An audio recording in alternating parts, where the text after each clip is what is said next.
San Diego. From day one, we laid it out there every day. After a quick exit from the MLB playoffs, the Padres have to answer some hard questions. Speculation runs wild, and we look for clarity. Plus, the Scarlet and Black open up Mountain West play tonight versus Colorado State. Friar, uncertainty, and Friday Night Lights. Let's light the fusion. All live from the San Diego Sports 760 studios with John and Jim. All right, San Diego and Southern California, what's going on? Hour one, John and Jim here until Aztec pregame coverage at 5:30. And Kevin Acee swings by in 28 minutes to react to it all. We'll get into this week in the NFL and college as well with Greg Camarillo, former NFL receiver, and Chris Hodge will have free picks for us coming up at 4:30. Couldn't connect with Chris yesterday with the Padres playing game 3. It's the day that comes every single year for every single team. Even the World Series champ, like you have to turn a page at some point. Unfortunately, in San Diego, we turned the page after yesterday. And you're in that like weird spot, Jim, where you're like, do you do the autopsy on the season? Do you look ahead? Do you stay where you were yesterday and just continue to hammer it away? What went wrong? How did this happen again? Just like 2024. We can speculate on AJ Preller's future, and Kevin will join us at 2:30. But it's just like you got 174 long days until next year. So the bitter reality sets in when you lose in the manner in which you've lost, not once, but twice, back-to-back years in almost identical fashion. And you got 174 days to rehash what went wrong and look ahead and maybe get back there 1 year from now. It's just, I don't know, like reality sets in, and it's kind of cruel the way it works. And another season with a disappointing ending for the San Diego Padres.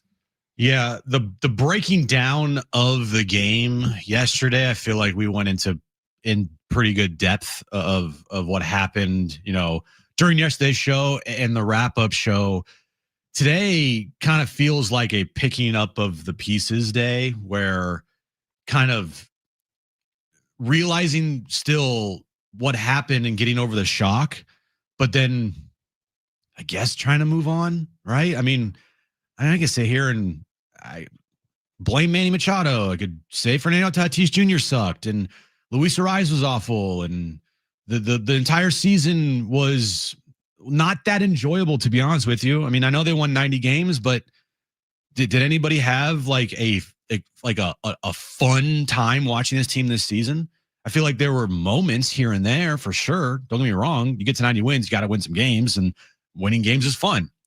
But over the course of the year, there was a lot of angst and, issues with this team and annoyance with the manager being as stubborn as he was, and star players not performing to their best of their abilities, and it just kind of felt like this season, even though on paper, on the surface, 90 wins, postseason appearance, back-to-back years.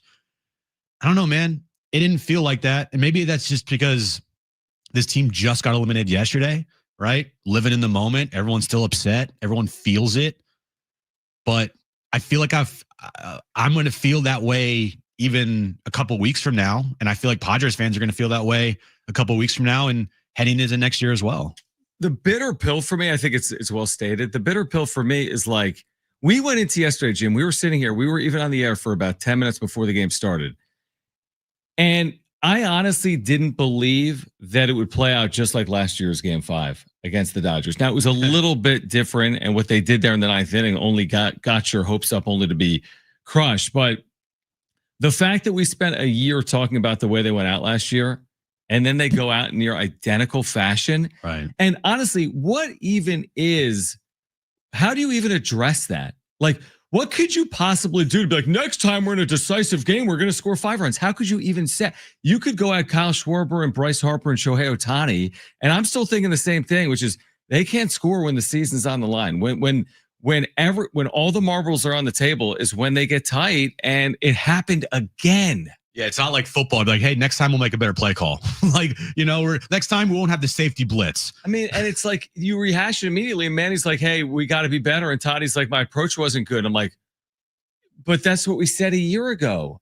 So how does it change a year from now? And that's the part of it where you're like, you can't get stuck in the past so much where you're like, they're never going to win a playoff series again. And Manny's never going to win with San Diego and Tatis.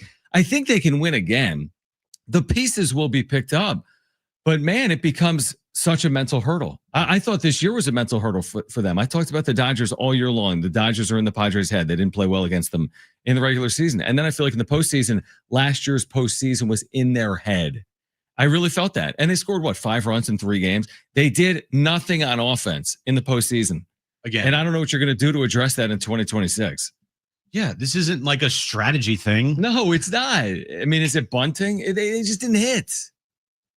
Yeah, I mean, what did Tatis say yesterday? We have the sound. We have to effing hit, And he said the same thing last year. Team, it's the same song and dance. Yeah, and that's the frustrating part about baseball is there's no strategy to do things different next time. I mean, approaches at the plate can obviously change, right? Like Fernando Tatis Jr., his approach in this series was piss poor, awful, everything.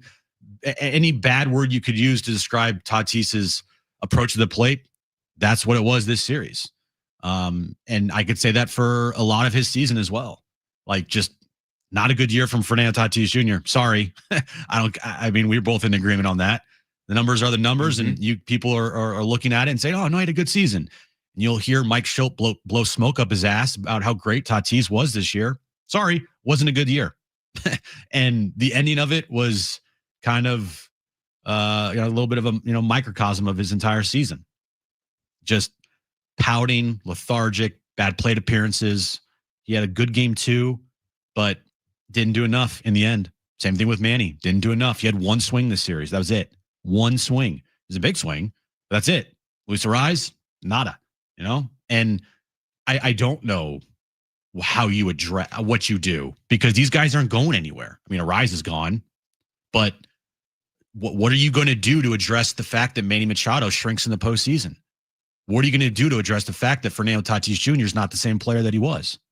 What are you going to do to address the fact that this team, when the lights are the brightest, they shrink as a collective bunch? I don't know how you change it. Yeah, and by the way, it's not just us saying it. We have Manny Machado postgame, right, Brent? I mean, it's not. We're being critical, but they're being more critical than we are. And by the way, if you can't hit like a Jameson Taillon type pitcher, they didn't even face Cade Horton. Jameson Taillon just mowed this team down through 4 innings. You can't be like, well, last year they faced Yamamoto and Flaherty, and this year every year you're going to face good pitching. Tariq Skubal in Game 3. It's like, well, okay. That's basically what baseball is in the postseason. You're going to have to hit good pitching, and the Padres routinely have been unable to do so. It's not just us saying it's disappointing, and I think it's completely fair to be critical on a day like today. Listen to Manny Machado, this back and forth yesterday postgame in the locker room. I know it just ended, but how do you assess a season like this? I mean, what type of question is that, dude? My guy. How do I assess the season? We just lost. How do you think I assess the season? How do you think I assess it? I don't know. That's what I was asking. You tell me. What's a loss? We lost. How do you assess it? It's a loss. You lost. Come on, dude. I mean, you could ask better questions than that. Let's go. Come on. Thank you. Thanks, guys. Last second to ask that question. No better than that. All right, I'm gonna actually surprise you on this one. I'm gonna give Manny a little benefit of the doubt here with that part of the interview because that is the one thing that is going around social media right now. And I thought it was a completely fair question, by the way, just to put that out there. I think that clip alone going out there on social media and making the rounds, a little out of context for me, just because if you listen to his entire post-game press conference, he took the blame. He said it was his fault. He needed to be better. Well, he did it there too. That was the point of playing it. That's him saying it was a failure. That's me agreeing with Manny. I'm saying the same thing. I'm just pointing out there's a lot of people online because a lot of people don't like Manny Machado calling him a lot of different names today because of that response to Jake's question.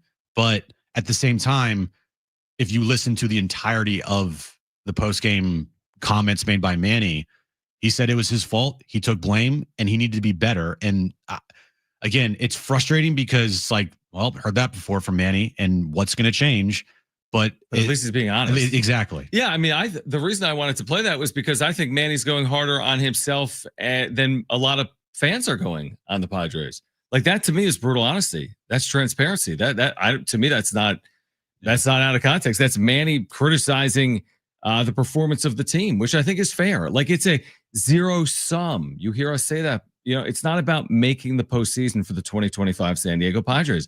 That's where AJ Preller comes into the conversation. That's where John Seidler comes in. That's where everyone is accountable. Like fall out of bed postseason was the expectation. You got Mason Miller and Baltimore's lineup at the deadline. You were like, maybe we'll make the playoffs. I mean, they were always going to make the playoffs. They were 14-3. In what world were they not going to make the postseason when every team makes the postseason?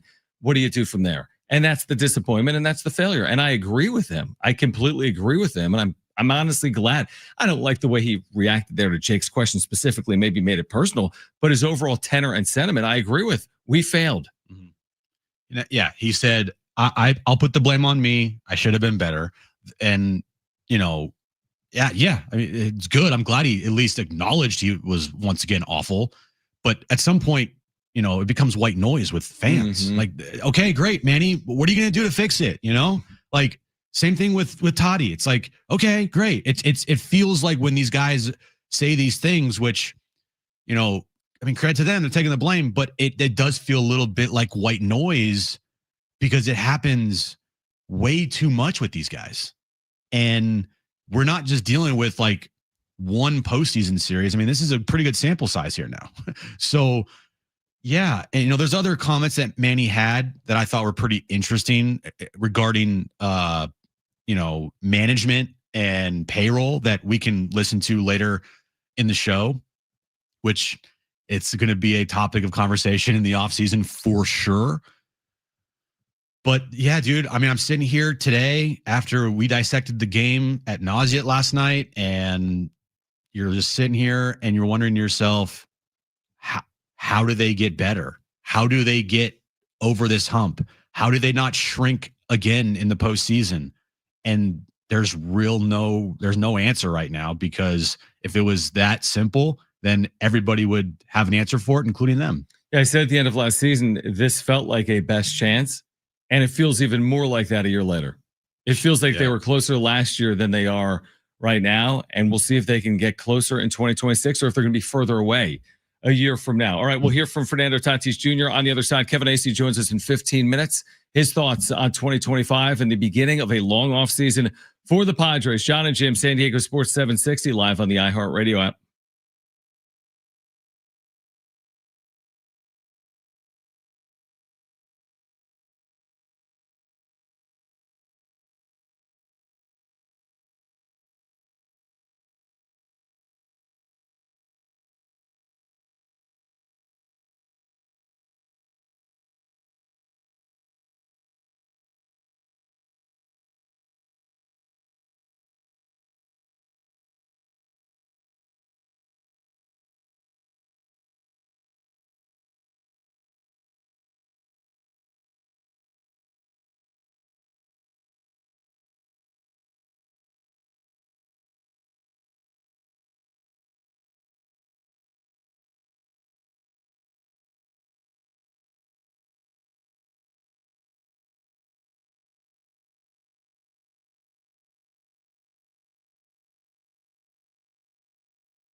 All right, John and Jim, San Diego Sports 760. Kevin Acee will join us coming up in about 10 minutes. We're reacting to, well, the season that ends for the Padres and the long offseason beginning. We also have Chris Hodge with free picks coming up at 4:30. Aztecs pregame at 5:30.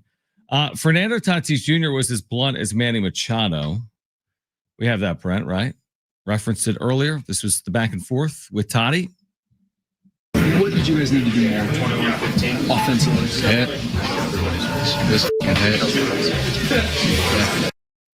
Sums it up. But again, to your point, they said the same thing last year. Yeah, it doesn't mean anything. It's very shallow. Yeah, it's white noise, dude. It's in one ear and out the other. With the fan base, with us, like it's the same song and dance, dude. Same song and dance. And you make the NLCS in 2022. You make the division series last year. You make the wild card series this year. Like you're supposed to be getting further in the postseason. Ideally, yeah. I mean, nice. And we don't know like what this team is going to look like. You felt like this kind of was a little bit of the last ride with especially this group of players, right? And now there are so many questions heading into next year. And if they make the postseason again, I mean, one, that'd be incredible. 3 straight years in a row, never happened in franchise history before. Is anybody going to sit there and be like, things are going to be different? I'm not. I'll be sitting there thinking to myself, here we go again. Here we go again. And in the first, if next year they make the postseason and it's like the 4th inning of game 1 and they're scoreless with 1 hit, it's like, there we go. Here's the offense, I mean, it sucks to say something as clear as this, that like the team was last year's team. It was, yeah. That doesn't mean they'll never have a team again that can be in a situation. But like, think about the headwinds. Unfortunately, we're post Peters ownership. Unfortunately, the Dodgers aren't going to win 90 games every year. They're going to win 100 games every year. Right. So like your payroll, we don't know which direction it's heading in. We don't know who's the general manager of this team now and moving forward. Like there's all these questions. I mean, you're losing when you think about your staff. Dylan Cease and Michael King heading into the year were the staff. Dylan Cease and Michael King. And one was injured because he slept wrong. Yeah. And the other had a bad year. Which sucked, and they still made the postseason. But like when you think about heading into a 2026 without Dylan Cease and Michael King, and now you've got Joe Musgrove off Tommy John, and Nick Pivetta was awesome. But like this, just to your point, it's like you go to a wedding. You'll never get the same group of people ever together in any capacity ever again the rest of your life. There's never been a wedding where the same exact group of people get together again ever in the history of mankind, by and large. Cease, King, Arise. We're just scratching surfaces. There'll be moves. Jake Cronenworth, who knows? But yeah, now you attack it from a different lens and a different way. And I just think it does feel like it's getting harder. I think they'll likely be favored to be a postseason caliber team next year. But what does that do for us? I mean, that doesn't mean they're likely going to be favored to be a World Series caliber winner. That's how I look at it. My guess is they'll position themselves to hang around to be a postseason caliber team. But we're waiting a year to say the same things. Are they going to score? Are they going to score this time around in the postseason? Because what this core has proven is that they can get this team to the postseason on a pretty consistent basis. 3 of the last 4, 4 to the last 6. Like, it's pretty consistent. I agree. Problem is, it's not with the standards of this franchise now. It's just not good enough to just get there. Mm-hmm. And especially this year, getting there and not having one home playoff game after selling out 72 games at Petco. I think punch. that is, I mean, yes, losing is awful for this franchise in the postseason and especially the fans. But I bet you there's a lot of people in the organization right now that are equally as upset that there wasn't even one postseason game at Petco this year, because the fans don't get rewarded. The team especially doesn't get rewarded with the playoff gate. And I mean, let's be real here. This team isn't like rolling in money. That playoff gate, that was a big chunk of money that they could use. Yeah, look at it this way. Last year, they spent no money in the offseason. You know what I mean? By and large, they didn't have some big spend. Nick Pivetta cost them like $1 million. And it happened on February 12th. They had 4 home playoff games. Think about the revenue associated with 4 home playoff games last year, and they still didn't spend. Now, are they going to spend because King, Cease, Arise, Hosmer dead money comes off the books? Maybe. Machado's going to make more money. But is there going to be some money there? Yeah, there is. But we haven't heard from John Seiler. Who knows if we will? We never have heard from John Seiler. I've never heard from John Seiler. Like, when we'll hear from AJ Preller at some point, post-mortem, the obituary on the season, assuming AJ Preller returns. Kevin Acee told us, I think on Monday, not really a story. His reporting suggests that AJ Preller will be back. Has that changed now that they just lost 2 out of 3 games in Chicago at Wrigley Field or not? And I think if it does change, I don't think this is something that plays out for an entire offseason. I think it plays out in the days and weeks ahead. But I'd like some clarity just to know, like, is it going to be AJ Preller? I'd like to hear from other John Seidler or AJ Preller about what's next as they turn the page on 2025 and look ahead. Yeah, if there's a move and if there's a change, it has to happen quickly. It's not post-winter meetings. Right, because you have, the GM meetings, the owners meetings, and all the that winter meetings, and you got to get ready for the upcoming season. Like, we'll find out pretty quickly, and it will happen this month if they make a change and where they go next, which we've said we don't want that. We don't want that. I feel like it would be a massive mistake if they did. But yeah, with the expectation that this team has and franchise has now set for themselves, just making postseasons isn't good enough anymore. We aren't in the 2010s. We aren't even in the early 2000s, right? If you're talking about this team making the postseason in the 2010s, it'd have been like there'd be a banner up for that team, right? Right. But we are in a different era of Padres baseball. We are in an era where there are expectations because of the amount of money they've spent, the players they have, the trades they've made. It's pretty much like, I'm not going to say World Series or bust, but it feels like, hey, if we're not making deep postseason runs, the seasons that we have, even if we make the postseason, can't look at it as like a super successful year. I'm sorry. Yeah, and it feels to me like it's a little bit of a bust if Manny Machado in his tenure with the Padres doesn't appear in a World Series. That's why you got him. Yeah, the whole point was to win at the highest level. You didn't get him to just make postseasons. Now, you got him to help you get to postseasons, but you also got him to, once you get to the postseason, help you get to a World Series and win one. That's why you got Manny Machado. So anybody out there that thinks that, we're being maybe too critical and harsh on this team for quote unquote just making postseason appearances when the franchise isn't known for doing that a lot. Sorry, the expectations changed. They've said it. And if they say it, you gotta hold them that standard. We can say it too. Kevin Acee, his thoughts. He was at Wrigley the last 3 games. The offseason begins, not just for the Padres, but for their beat writer for the UT. Kevin Acee will join us on the other side. This is John and Jim, San Diego Sports 760, live on the iHeartRadio app.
All right, this update is brought to you by King's Hawaiian Sliders. Padres season is officially over. Cubs are moving on to the NLDS, where they will take on the Milwaukee Brewers, Dodgers, and Padres, the other series in the NLDS. ALDS is also set. Yankees, they're the first team in the new wild card era to lose game one in advance. They're going to be taking on the Blue Jays in the ALDS, Tigers and Mariners, the other series in the AL. And tonight, San Diego State takes on Colorado State at Snapdragon Stadium. 5:30 is when our pregame coverage starts. 7:30 kickoff time. You can listen to John and Rich on the call right here on San Diego Sports 760. Eli Manning reminds you there's nothing like football and King's Hawaiian Sliders. There's something about those soft, fluffy, irresistible King's Hawaiian Sliders that make them a winner on game day. Pick them up this weekend in the bakery or deli section of your grocery store. King's Hawaiian, there's nothing like it.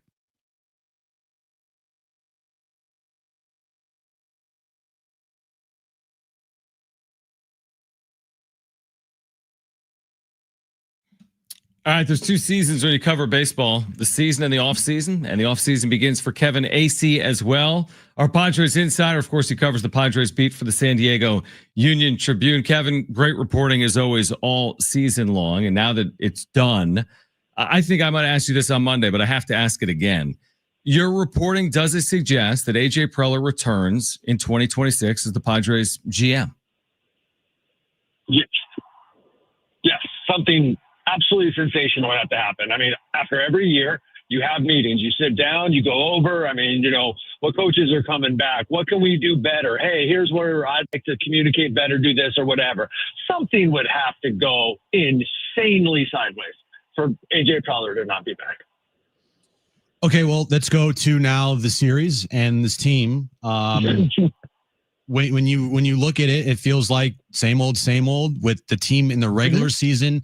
It reared its ugly head in the postseason. Me and John were talking about the start of the show. I mean, these players are taking accountability, but it's the same thing they said last year. So we're sitting here like, this isn't football. There's no strategy in this. It's like, hey, we got to be better. Okay, how do you be better? Like, how does this team be better? I mean, the star players, once again, don't show up in the biggest moments.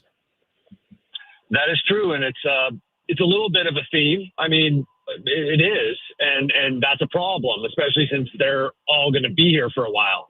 So I don't know how to fix that. That's got to be internal, and then there also has to be the realization maybe it won't be fixed, or it will be fixed by one guy but not the other. So there's that. They've got to add some pop. Home runs win in the postseason. It was a problem all season.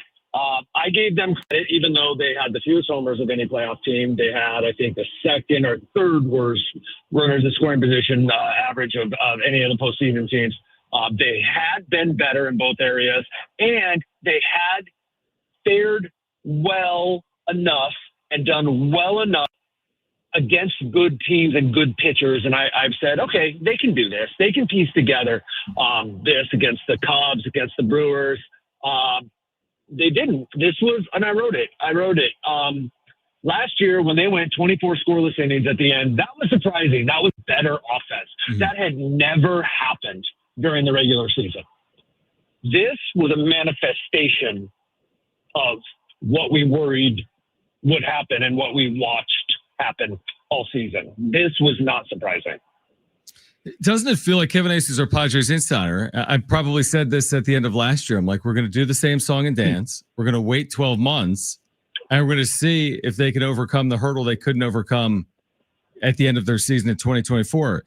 Doesn't it feel like this almost becomes more of a mental hurdle? Like the game of baseball is so mental, and now you head into 2026 that even if you get into the postseason, the exact same conversation follows this team, right? That in these huge moments, are they going to be able to come through? And it feels like some of this was like a mental burden that they were carrying with them over the last couple of days. Sure, but the Dodgers didn't do squat for a decade after making the playoffs.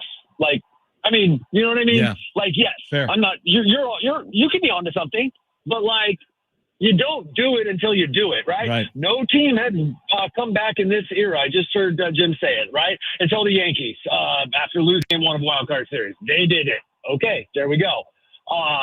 So I also think that, look, there are shifts within the culture of an organization. There are additions that are made.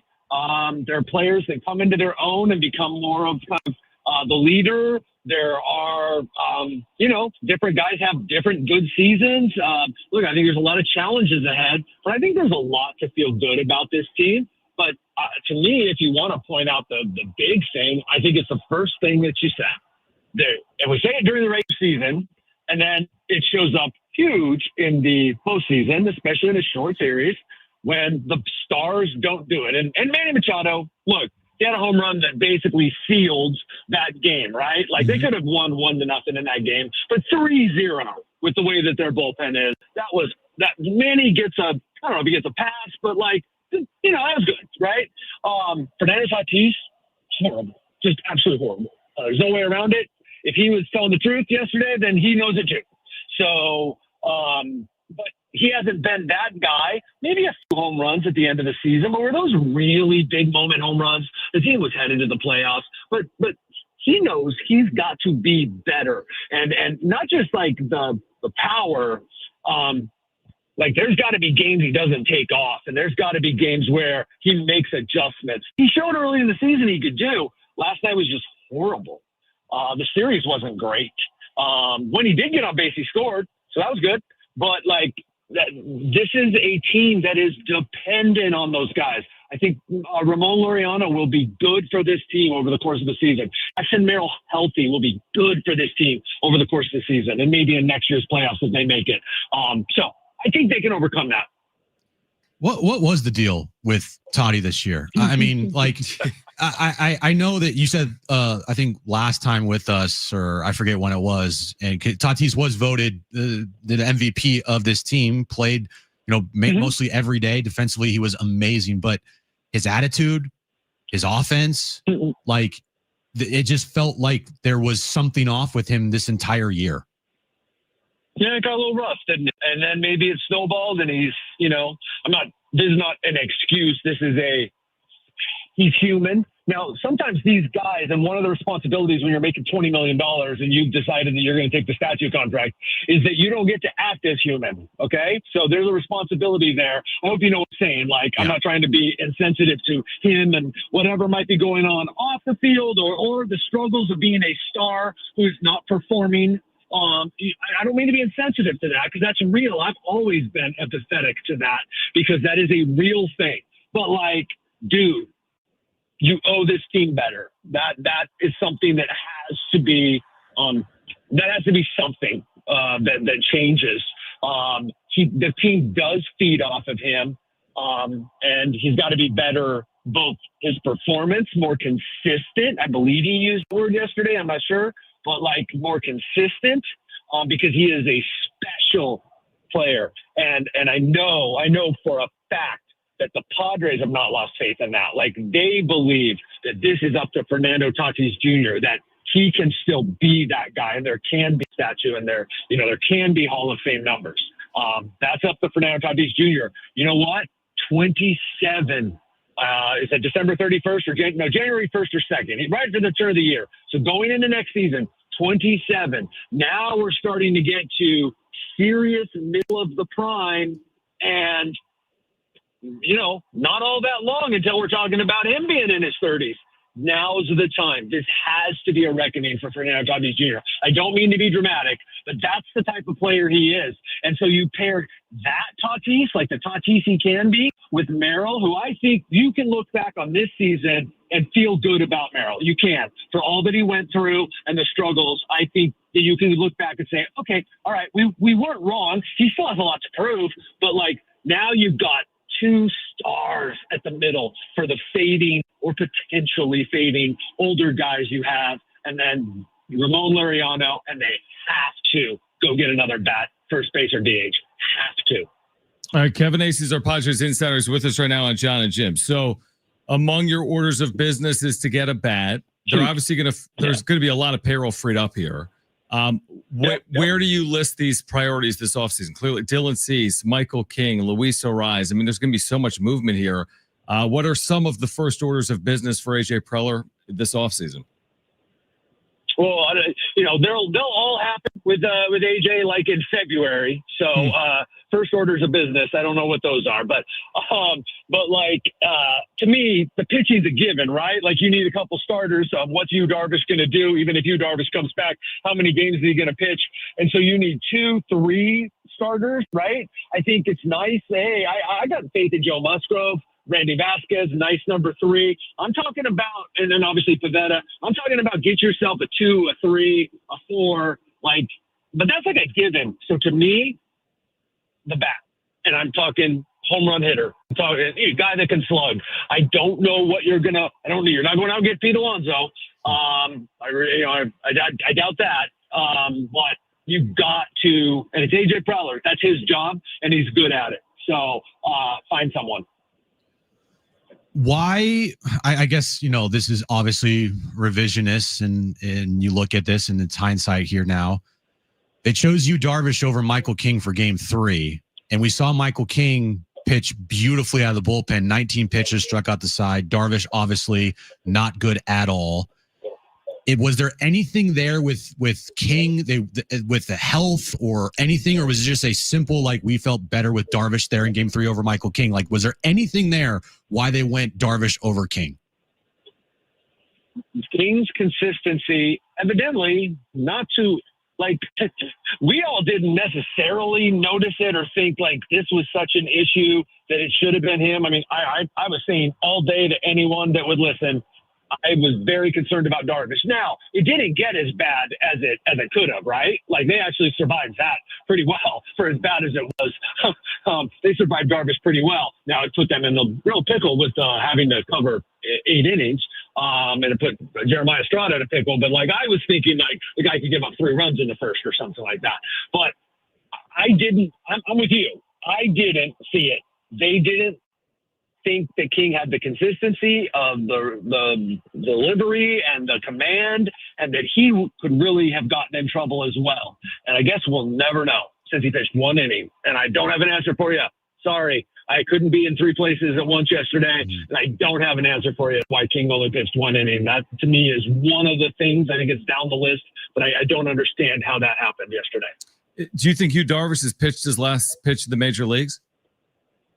I think it's extremely possible, and I thought that this was the final. I thought it was very possible this was the final year since spring training. I don't think anything changed that. I think it speaks volumes that Yu has never, in the last 3 weeks, when asked about, when asked leading questions, has never balked at, the idea that this could be it. No one is saying that it's it, but I mean, for a year now, people that know have acknowledged that it could be any time. Look, even if he comes back, are we talking 15 starts again? At this point, and this is educated speculation. This is not anyone telling me this. I'd put the money on it, on his career being over. But here's the deal. The guy loves baseball. Maybe they worked out something. I don't know. But that, because no one can expect that he's going to give you 25 starts anymore. So maybe they worked out something. I don't know. But, yeah, it's something that it's one of these storylines of the offseason, because both what he can give you for however long he could give you, if he can find a way to, repeat and be the same pitcher for more than 1 inning, but also $16 million and, of course, the 48 over 3 years. Final one for me, Kevin. The culture, this is on Mike Shildt. The culture that he has created. Yes, 90 wins consistently, making the postseason. That is great. There's no denying that. Past Padres teams would love to make the postseason in back-to-back years. But there is a stubbornness. There is a culture of, at least publicly to the fans and to the media, of not much accountability when guys are struggling. Is there need for changing this culture that Mike Shildt has created, where it just feels like, the Arise issue with him in the 2-hole all year long just never got addressed? The stubbornness of Mike Shildt to change things when things are going wrong. The stubbornness of Mike Shildt to not maybe hold guys accountable. Did you think that needs to change? I would ask some questions and I will try to answer it as well as I can. I know we're in limited time here. I'm just wondering, I think I know, but this is a loaded question for me. You must understand this, both because I'm working on this myself, and also you're asking me to like call out certain people. You mean like he needed Tatis to do something? He needed Manny to do something. These types of things, he should have been more accountable, or he should have held them more accountable. In addition to his stubbornness, is that what we're talking about? A little bit from the standpoint, like I remember earlier in the year, he was asked a question about Toddy or Manny when they were struggling, and he just was like, everything's fine. Like, and it's like everyone rolls their eyes, and you're like, Mike, what are you watching here? And then the stubbornness of not changing the lineup. I always want to caution that everything is addressed to some extent. I'm not saying it's adequate. I don't, some I hear and some I don't, but everything's addressed privately. Mike is simply not going to, and there's very few people in the world more frustrated by it, because I see what other managers are able to do to give the media and fans some information without betraying their players or their organization's aim. And Mike is incapable of it, and it's infuriating to me, but I mean, let's get over it, okay? It doesn't mean that Mike isn't holding guys accountable. On the other hand, yes, I believe, and this is based on discussions with people, there does need to be more. And also, I believe that some of that falls on the players. This is a player's game. Yeah. It's a player's game. Manager, Mike still probably makes, I don't know exactly. I'm thinking based on what I knew that he made and all this where he falls in, no more than $2 million, which is 1/15 of what Manny Machado makes. This is a player's game. Manny and some others. This is on them. There needs to be that accountability as well. And there needs to be that. And maybe there's some guys in that clubhouse that are about to do that. I don't know. We'll see. But it's not like there's days of like, he's not Earl Weaver. He's not Billy Martin. He's not Joe Torre even. Like, how about we take a look at the players? Good luck. I'm not exonerating him, but take a look at the players. Players don't change. Kevin, we appreciate all the reporting all season long. Great job. Thank you so much for hopping on as often as you have here on John and Jim. Take a vacation, please. Do something for yourself. All right. Well, thanks for that. Thanks for that freedom, and happy Aztec season to you. We appreciate that. Thanks Kevin. Great stuff from Kevin AC. Our Padres Insider brought to you by the all-new Jamul Casino Resort, the Players Place. We react next.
All right, John and Jim, Greg Camarillo, NFL receiver, NBC 7, Football Night in San Diego. He'll join us at 4 p.m. Chris Hodge, free picks for our listeners coming up at 4:30, Aztec pregame at 5:30.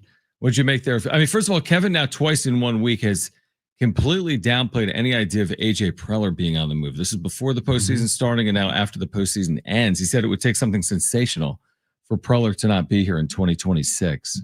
Yeah, I mean, this is the trading as many players as he's traded the last 2 years and not getting to a World Series or even an NLCS, and and he still had the ability, you're saying, to do that, right? But I mean, is that not considered maybe sensational?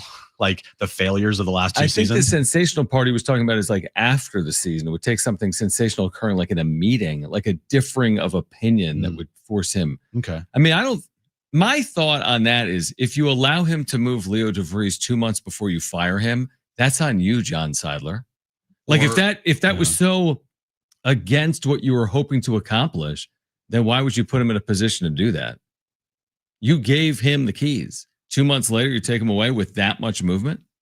That was a lot of movement. Yeah. Or on the flip side, could it have been hey, you need to win? Or like the thought process from AJ is like, I feel like I need to win now, or I might this thing might be over. And that's why he made all the moves that he did the last 2 years. What's your hunch say?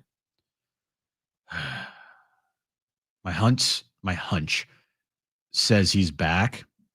But like I said, I wouldn't be entirely shocked if he's not. I would be surprised. Shocked. Yeah. I'd be very surprised, but I wouldn't be like jaw on the floor, didn't see this coming type of surprised, shocked. Like I saw an ad for Luca.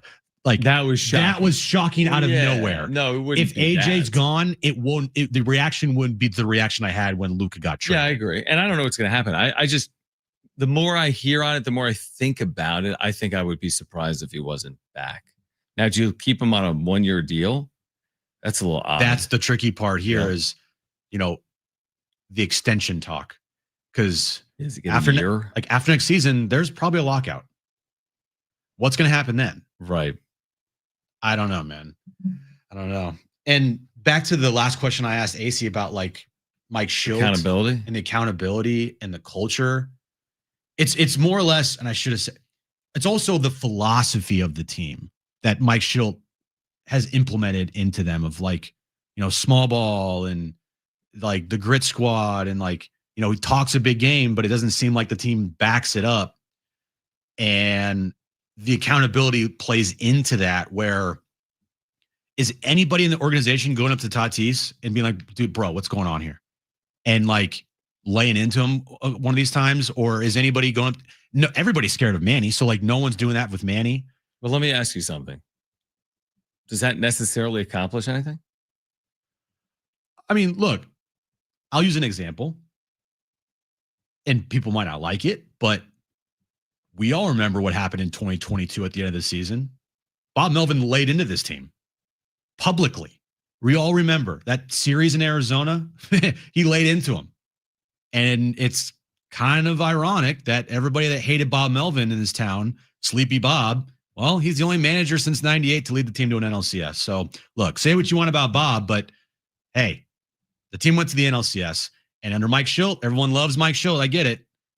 He hasn't gotten there. And if anything, people are upset because they think he's choked and he's 1-5 in his career in elimination games. Is it because of Melvin's speech in Arizona? But your point's valid. I mean, your point's valid. It's hard to know. Yeah. Like if Schilt holds his team accountable, have they gone further? I don't know. I'm just probably, who knows? We never know because Mike Schilt will never be that guy. Yeah. I mean, Mike Schilt is a good manager with flaws, like most managers. And by the way, he is going to be their manager moving forward. And he's probably not going to change his ways much in 2026. We'll get your phone calls on the other side, 877-767-4760. Chris Hodge at 4:30. Greg Camarillo at 4 p.m. It's John and Jim.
All right, this update is brought to you by, get this, Major League Baseball.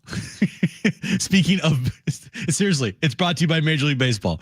We'll start with the postseason as the Padres are eliminated. The Cubs will move on to face the Brewers in the NLDS. The other NLDS series, Dodgers and Phillies, moving over to the ALDS. Yankees moving on. They're going to face the Blue Jays. Tigers will face the Mariners.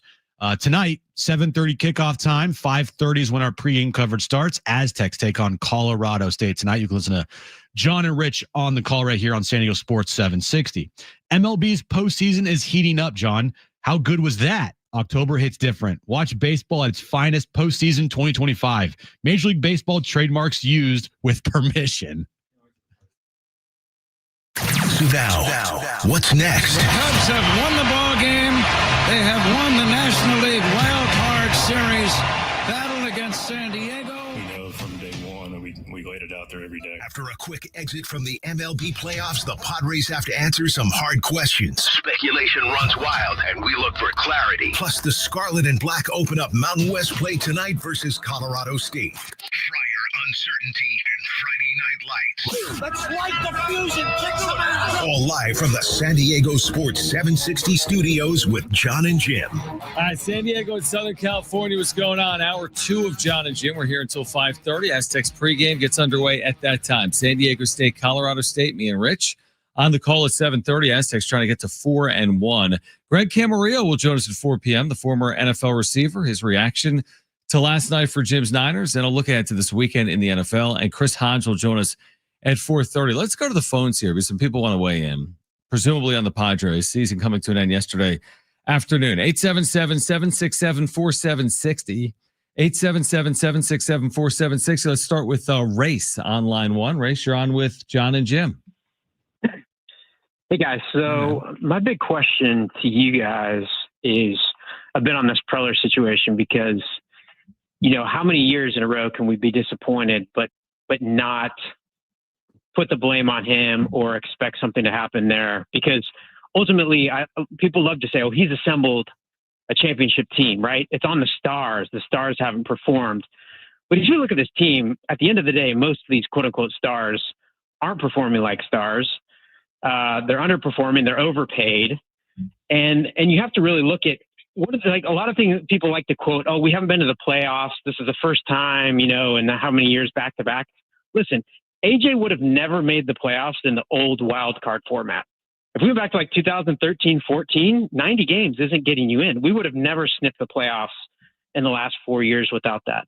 And so, I mean, you just look at, I mean, can you imagine if Darvish doesn't pitch again and we're on the hook for 3 more years of salary? Not if he retires. Not if he retires. Not if he retires. I mean, it's a disaster. No, but, what's your take? But what would you, Race, real quick before you go? I mean, what's the option? Just trust someone else? Yeah, I'd go with someone else, because here's the thing I have with Preller that I think is the big issue. His formula, if you look at his formula, it's been pretty consistent, right? Is overpay for big names and then trade prospects for other veterans. I don't think any MLB team has proven that as a philosophy. If you have some overpaid veterans, you have to have the young talent coming up to supplement. And we've never had the young talent coming up. I mean, outside of Merrill, right? But obviously, look at Merrill, what he did last year. I mean, he was the guy last year. And Race, just real quick, probably our best team. Hey, Race, right? real quick for you. Just, you know, what's AJ supposed to do when big pieces of your team, Jason Adam and Ramon Laureano, get hurt after the trade deadline? You know, like, do you think they would have won the Cubs series if Ramon Laureano and Jason Adam were healthy? I think Laureano, I mean, I said to my brother's a huge fan. I said Laureano could be, like, when he went down, I said that could be the series right there. Right. But let's be honest. If we beat the Cubs, does anybody really think this is a championship team? We didn't even have a starter who could go 6 or 7 innings outside of Pavetta, right? I mean, think about it. Like, we have literally no starters. So the bullpen is necessary for the playoffs, but you can't win 10 playoffs games with only a bullpen. Right. So, I mean, so I'm just saying the formula is off. The formula of overpaying for players.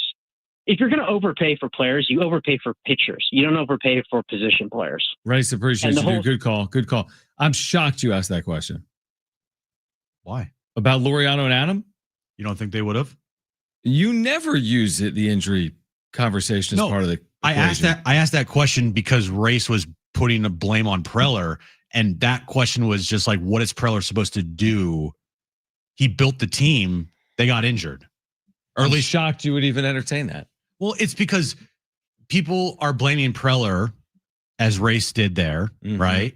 And I was just pointing out, how can you blame Preller for Jason Adam blowing his quad injury, right, and Ramon Laureano breaking his finger? That's what happened because a pitcher hit his finger with a pitch. You can't, but how could you blame Manny Machado for it? Because, by the way, Manny Machado's results are driven by Ramon Laureano playing because it's a win-loss business. Yeah. And they could win if Ramon Laureano plays. Right? Isn't it the same? Mike Schild, he's a better manager. And it's also not completely fair because the Cubs dealt with injuries too. Their best pitcher wasn't even in the series. All the teams do. They all do. This is your point. Yeah. This is the point you've driven home as much as anyone. Well, and I'm not saying, look, I'm not using it as an excuse. I was just simply pointing out, if you're going to blame Preller, how do you blame Preller for like those injuries? Yeah, no, I mean, here's the thing. I don't personally blame Preller. I do recognize the injuries are a part of it. And I typically follow your line of thinking, which is that's not going to, at the end of the season, be an excuse for the end result. Right. Figure it out. Yeah, that's basically the deal. I mean, the Dodgers weren't exactly the healthiest team in baseball this year. Nope. And they look pretty poised to go back to a World Series. So it's just part of it. Let's go back to the phones. 877-767-4760. Matt, you're on with John and Jim. Hi, guys. Hi, John. Hi, Jim. Thank you, guys. You guys are the best. John, I've seen you at Bayhouse many times, and Jim, you've came on one of my spaces before. I just want to talk about AJ for a second and why I'm optimistic for 2026. Sure. Okay. I don't blame AJ at all. I just feel like he gave us the roster to do well, and I get what his train of thought was at the deadline. Like, I feel like the field was wide open, and we got to first place. I just feel like there was just a lack of urgency on the coaching side and philosophy that led to a downfall. Like, if we were healthy, yeah, I think we would have beaten the Cubs. Would we have won the whole thing? I'm not sure. But I'm optimistic for next year because I feel like we're keeping a lot of the pieces that we have. Like a full year of Mason Miller, hopefully a full year of Laureano. And we're getting Musgrove back. I just feel like this is the biggest offseason in franchise history. Hopefully, like, Schilt can improve. Because if he stays, he needs to look himself in the mirror, and the players do as well. I just want your thoughts on that. Like, it was a frustrating year, but at the same time, we got to 90, and we made the playoffs. Appreciate you, Matt.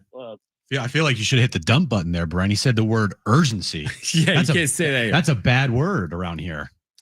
I mean, I don't know. Like, we say this, is it the most crucial offseason in franchise history? Said that about last offseason. Is it and the offseason before that? Is it about injury? Every year you're going to be dealing with the same things. Guess what? Someone's getting hurt. Every offseason you have to address players leaving. Right. It's just every offseason, well, I still have the core intact. All the teams do. I mean, it's like it's the same thing. I feel like we're just running around in circles with the Padres over the last half decade. You know what I mean? Like, it's been good, but it's never been great. It's been good. It's just kind of the same. Mm-hmm. Without that, I don't know. It just feels every offseason. Off 2021, guess what? When they disappointed like that, it was a big offseason. Yeah. Off 23, it was a huge offseason. A lot of big offseasons. What's going to change, though? I don't know. It's the question is as simple as this. Do you think that this team with this core and this manager and this general manager can get World to Series. and win a World Series? I mean, that's a high bar. And you're right. That is the ultimate question. I've always made that point. Like, are you in the business? How many times have you heard me say this, Jim? 4 years doing the show. Are you in the business of selling 3 million tickets, or are you in the business of winning a World Series? They're not the same question. Are you in the business of marketing, or are you in the business of winning? And they've been in a sweet spot where they've marketed effectively and they've won at a good clip. But are they content to win at a good clip, or do they put winning above all else? Is every decision top to the bottom centered around the importance of winning and winning at the right time of year? Is everything else by the wayside? Or, well, we have a budget, which is fair. 27 of the 30 teams have a budget. Not everyone's the Dodgers and the Mets. Mm-hmm. But, I mean, I think it's at least a fair question. Like, are they in the business of putting their hat in the ring, or are they in the business of being the last hat in the ring. I do think there are some people in an organization that probably view the sellouts and the merchandise sales and, we have still some really good players we can market. And we have banana bread pudding, which I love. It's amazing. I think and their giveaways are awesome. Giveaways are great. They've hit a sweet spot. They've marketed well and they've won well. But when you get to 90, does that basically say like, I can wipe my hands? Got to 90. A little. I think there are people in the organization that do feel that way. 90 wins. 90 wins, 72 sellouts, banana pudding. I love banana pudding. Like, you know what? It's good. Maybe that's just good enough for some, For me, it's not. I think for a lot of people in the organization, it's not as well. But I do think there are people that's just good enough. And it's fine. Hey, we're relevant. Right, yeah. We're winning. Talk about us. We're making money at the gate. Like that wasn't Peter. Clearly, evidenced by his spending and his words, his actions and his words said, "I want to bring a parade here." Clear as day. And unfortunately, they couldn't do that. But it wasn't for a lack of effort.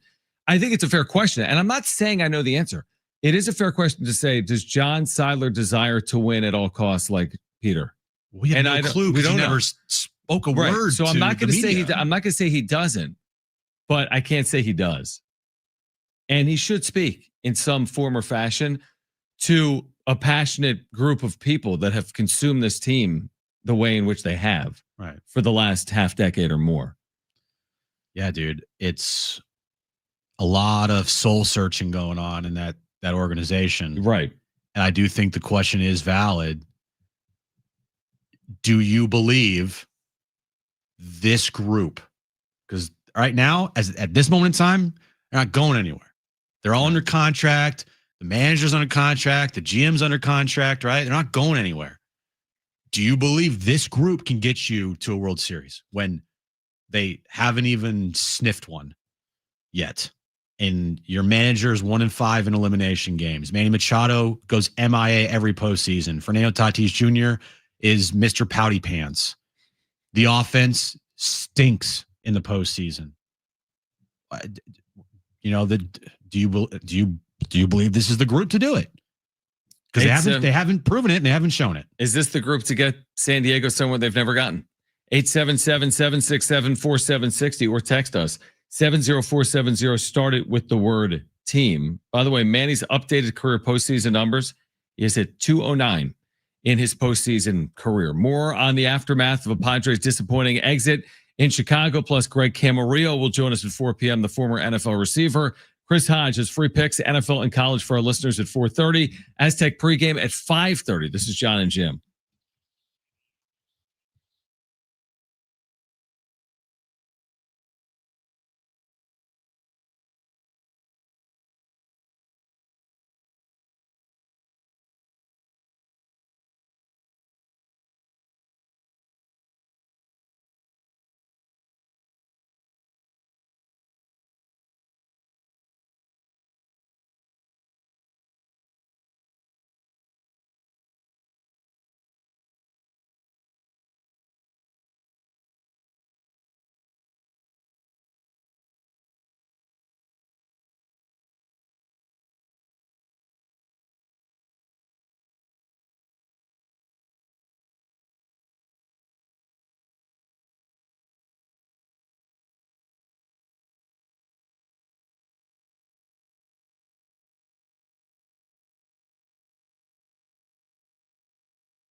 All right, John and Jim, San Diego Sports 760. A lot of strong reactions today, as there should be.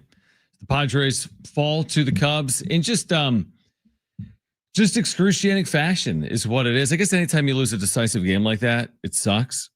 So it could have been 10-9. It could have been 1-0. It still is the end result. But you're kind of left scratching your head like, how did it go so wrong? Even though going into the series, we said the same things. They can't win on the road.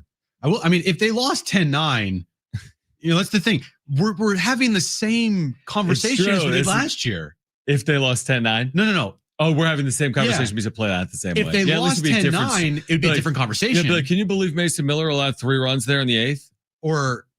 I mean, that would be, at least it's different. It's a different story. I wouldn't be rooting for that. That would be shocking. But still, my point is, we're having the same conversations that we had last season. You know what's so dumb too? Like, to put it this simply, they lost because the Cubs played better defense. Like, the Cubs right in won Mike Schultz's face. The Cubs won because they made like 10 quality defensive plays, 5 of which were made by Dansby Swanson. I would love to see like the Savant page or whatever showing me the defensive runs saved by the Cubs in this series. All of them. Right. They saved the runs. They saved them all. Catch probabilities. I mean, the Iglesias ball to second. Well, look, they were one of the better teams in baseball defensively all year long. Yep. Because up the middle, PCA, Nico Horner, and Dansby Swanson, that's one of the best up the middle defenses in the sport. It's just crazy. It comes down to like, you hit a ball in the screws, like Iglesias, right? The second hit a ball in the screws that were like Nico Horner, Michael Jordan, just like there. Yeah. Or I don't even know how to describe it. I mean, I hate to like put it in Manny's words. That's baseball. Like you play for 6 months and it comes down to Horner being there. That's what it came down to. You play for 6 months. It comes to DJ Rayburn being Enrico Palazzo or whatever his name is. Yeah, but it all didn't come down to that. But it kind of does. I agree. They were big moments for sure. They were momentum shifting moments. And in the postseason, defensive plays like that, oh man, can shift the momentum. I mean, Dansby Swanson took over the game defensively yesterday. Yeah, he was a vacuum at short. It was incredible to watch. And you have to overcome. You have to, you know. Hey, can you take a pitch the other way maybe one time? Like, stop hitting the ball to Dansby freaking Swanson. Sure, like hit them where they ain't, so to speak. I mean, the Bogarts thing maybe is a good like summary of like. We haven't even really talked about it. It's so Padres. It's just like, of course. And then we didn't talk about it yesterday on John and Jim. The reaction of the Padres dugout to the umpires walking back in the same tunnel post game. You see this, Brent? Did you see Dude, DJ we got Rayburn? showed in the break. Oh my gosh. It got heated between Padres players, Xander Bogaerts, Jose Iglesias, others, Mike Schill holding Jose Iglesias back. There's probably some others in the dugout. Others in there you couldn't see. And the umpire and crew coming in because they share that tunnel on the way in. And it was, when I say heated, I mean like they're no holds barred. Yeah. Cursing left and right. Yeah. Vitriol. Yeah. Go back. I get it. I respect it almost. Right? I've watched it probably 5 to 10 times. You did a John Boy on the wrap-up show. It was funny, man. I cannot do that reenactment here on the radio. No, but it was funny. We will be fired in 2 seconds, or I would be. But that's fine. Go back. Yeah. Like, do it, Jim. Sir, go back and watch. If you haven't seen this video yet, guys, go find it. It's on my Twitter account. It's everywhere. John, I think maybe you retweeted it. I don't know. No. I don't usually get into that. Yeah, you keep you're very PG on social media. I'm not. Yeah, Jim's like, I'm like F this, F that. I'm just like, you know what? I was PG for a while where like I'm not going to cuss on social media. When was that? That was 2008. No, I'm serious. As early, 3 years ago, and then I finally just said F it, and I just don't care anymore. Like I'm not like I'll curse. It's fine. But my favorite part of the video, go back and watch. Right. You want me to watch it for what? What happens? Go watch it right now. Okay. And I want you to watch Tim Leeper. Oh, he's like shocked. He's like, hands on his head. Like, oh my god. He's like, oh my, like he just saw someone like get knocked out. Kind of like Home Alone, like when the kid's like, like hands on his head. Face. Like, I can't believe it. Dude, it is so funny I watching know. Tim Leaper's reaction because he gets over there and he's like, oh my gosh. You know, like Xander. And I do think DJ Rayburn was the one that really instigated this whole thing. So you can't take that pitch, bud. Too close. I guarantee it was something because like Jose that. Iglesias went over and was like, F you. And then DJ Rayburn, you know, kind of leaned in and said something. It's like, it was on the black. And then Xander heard, and then Xander just lost his mind. I mean, he lost his mind. Good. Look, I have no problem with it. None. I agree with you. No problem with it. This goes back to this narrative that they're lazy. They don't care. You think they don't care? They care a lot. They care a lot. Dude. I mean, and with how much influence an umpire has on a game of baseball until next year. But even then, man, you make that call to take the bat out of Xander's hands, and we don't know how the rest of the ninth inning is going to shape out. Yes, we do.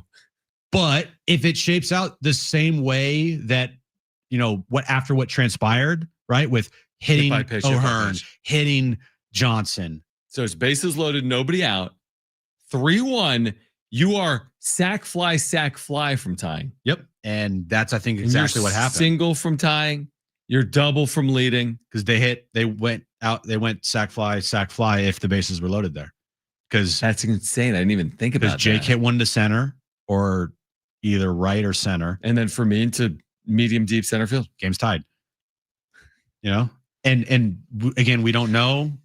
No one will ever know. But that moment, dude, if anybody is trying to have this like take of these guys are a bunch of idiots or whatever for getting in the umpire's face, bro. No, they're not. I do too. But also, I do think it shoots down the narrative that like they just don't care. They're high priced like superstar players. No, believe me, they care a lot. They probably care too much, truthfully, and they get in those situations where they got tight again here in 2025 and their season is over.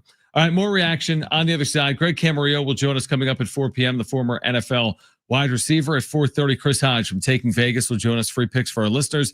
Aztecs pregame at 5:30. Kickoff at 7:30. San Diego State and Colorado State tonight. This is John and Jim. San Diego Sports 760 live on the iHeartRadio app.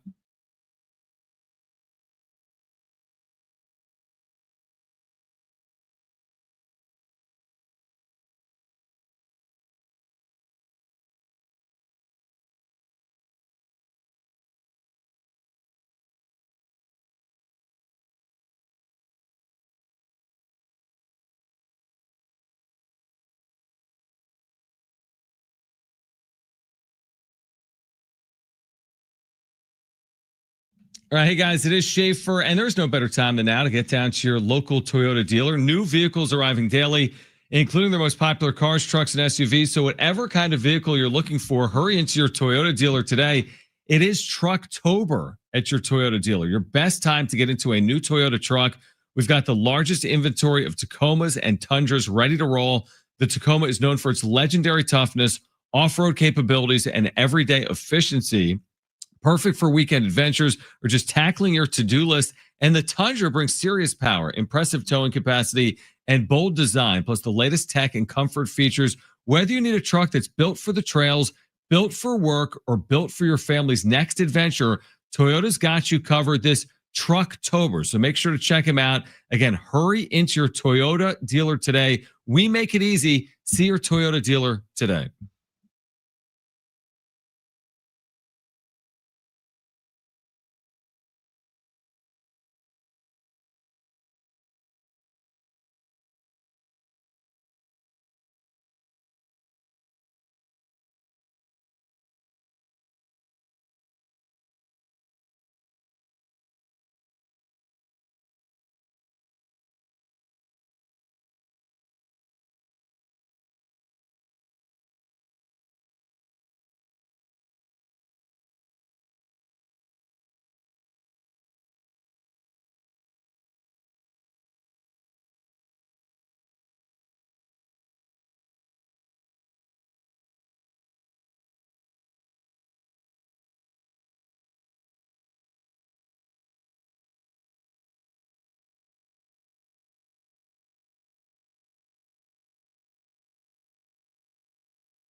This update is brought to you by Anderson Plumbing, Heating, and Air. The division round is set in baseball after the Cubs eliminated the Padres yesterday.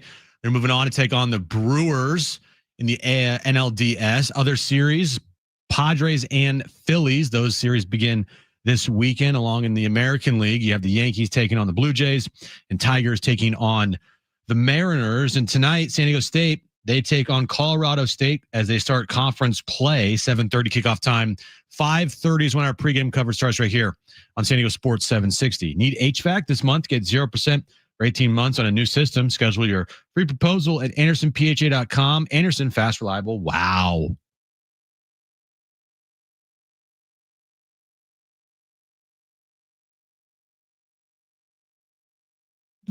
All right, John and Jim, San Diego Sports 760.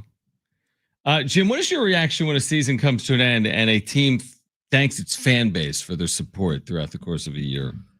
Well, John, as I put on social media, it's the one tweet that you don't want to see from your favorite team as a fan, because that means your season is over. Well, do you get the thank you fans when you win a World Series too?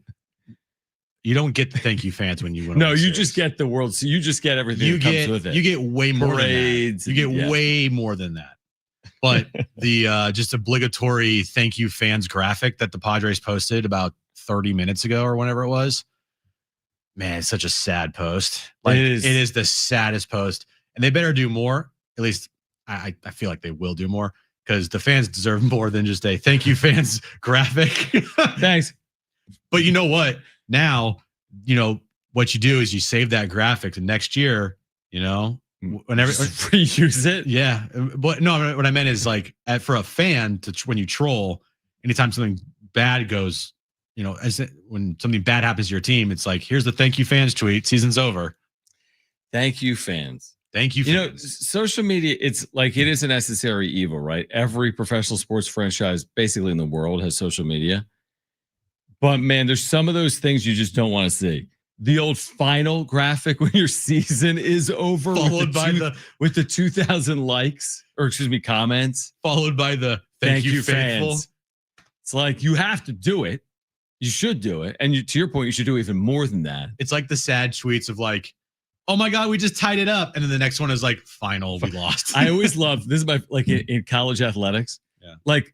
The social media director's like, here's the score after the first quarter. Here's the score after the second. Yeah. Here's the score after the third. You never get the final score graphic because they're mad because like it went sideways, and I don't want to hear it from the fans. But listen, the fans have a voice in this. When you draw 3.4 million fans, you're going to have 2,000 reactions or comments to your final score graphic. So what are the first comments under thank you fans? Sign a first baseman? Probably. You know? I wanted to... So did you see what the Colorado Rockies did? No. For their fans? Yeah. So obviously worst season in baseball history. I mean, sorry, one of the sorry, we're sorry. But this is the tweet they put out at the end of their season. Right? Maybe I saw it. What'd they say?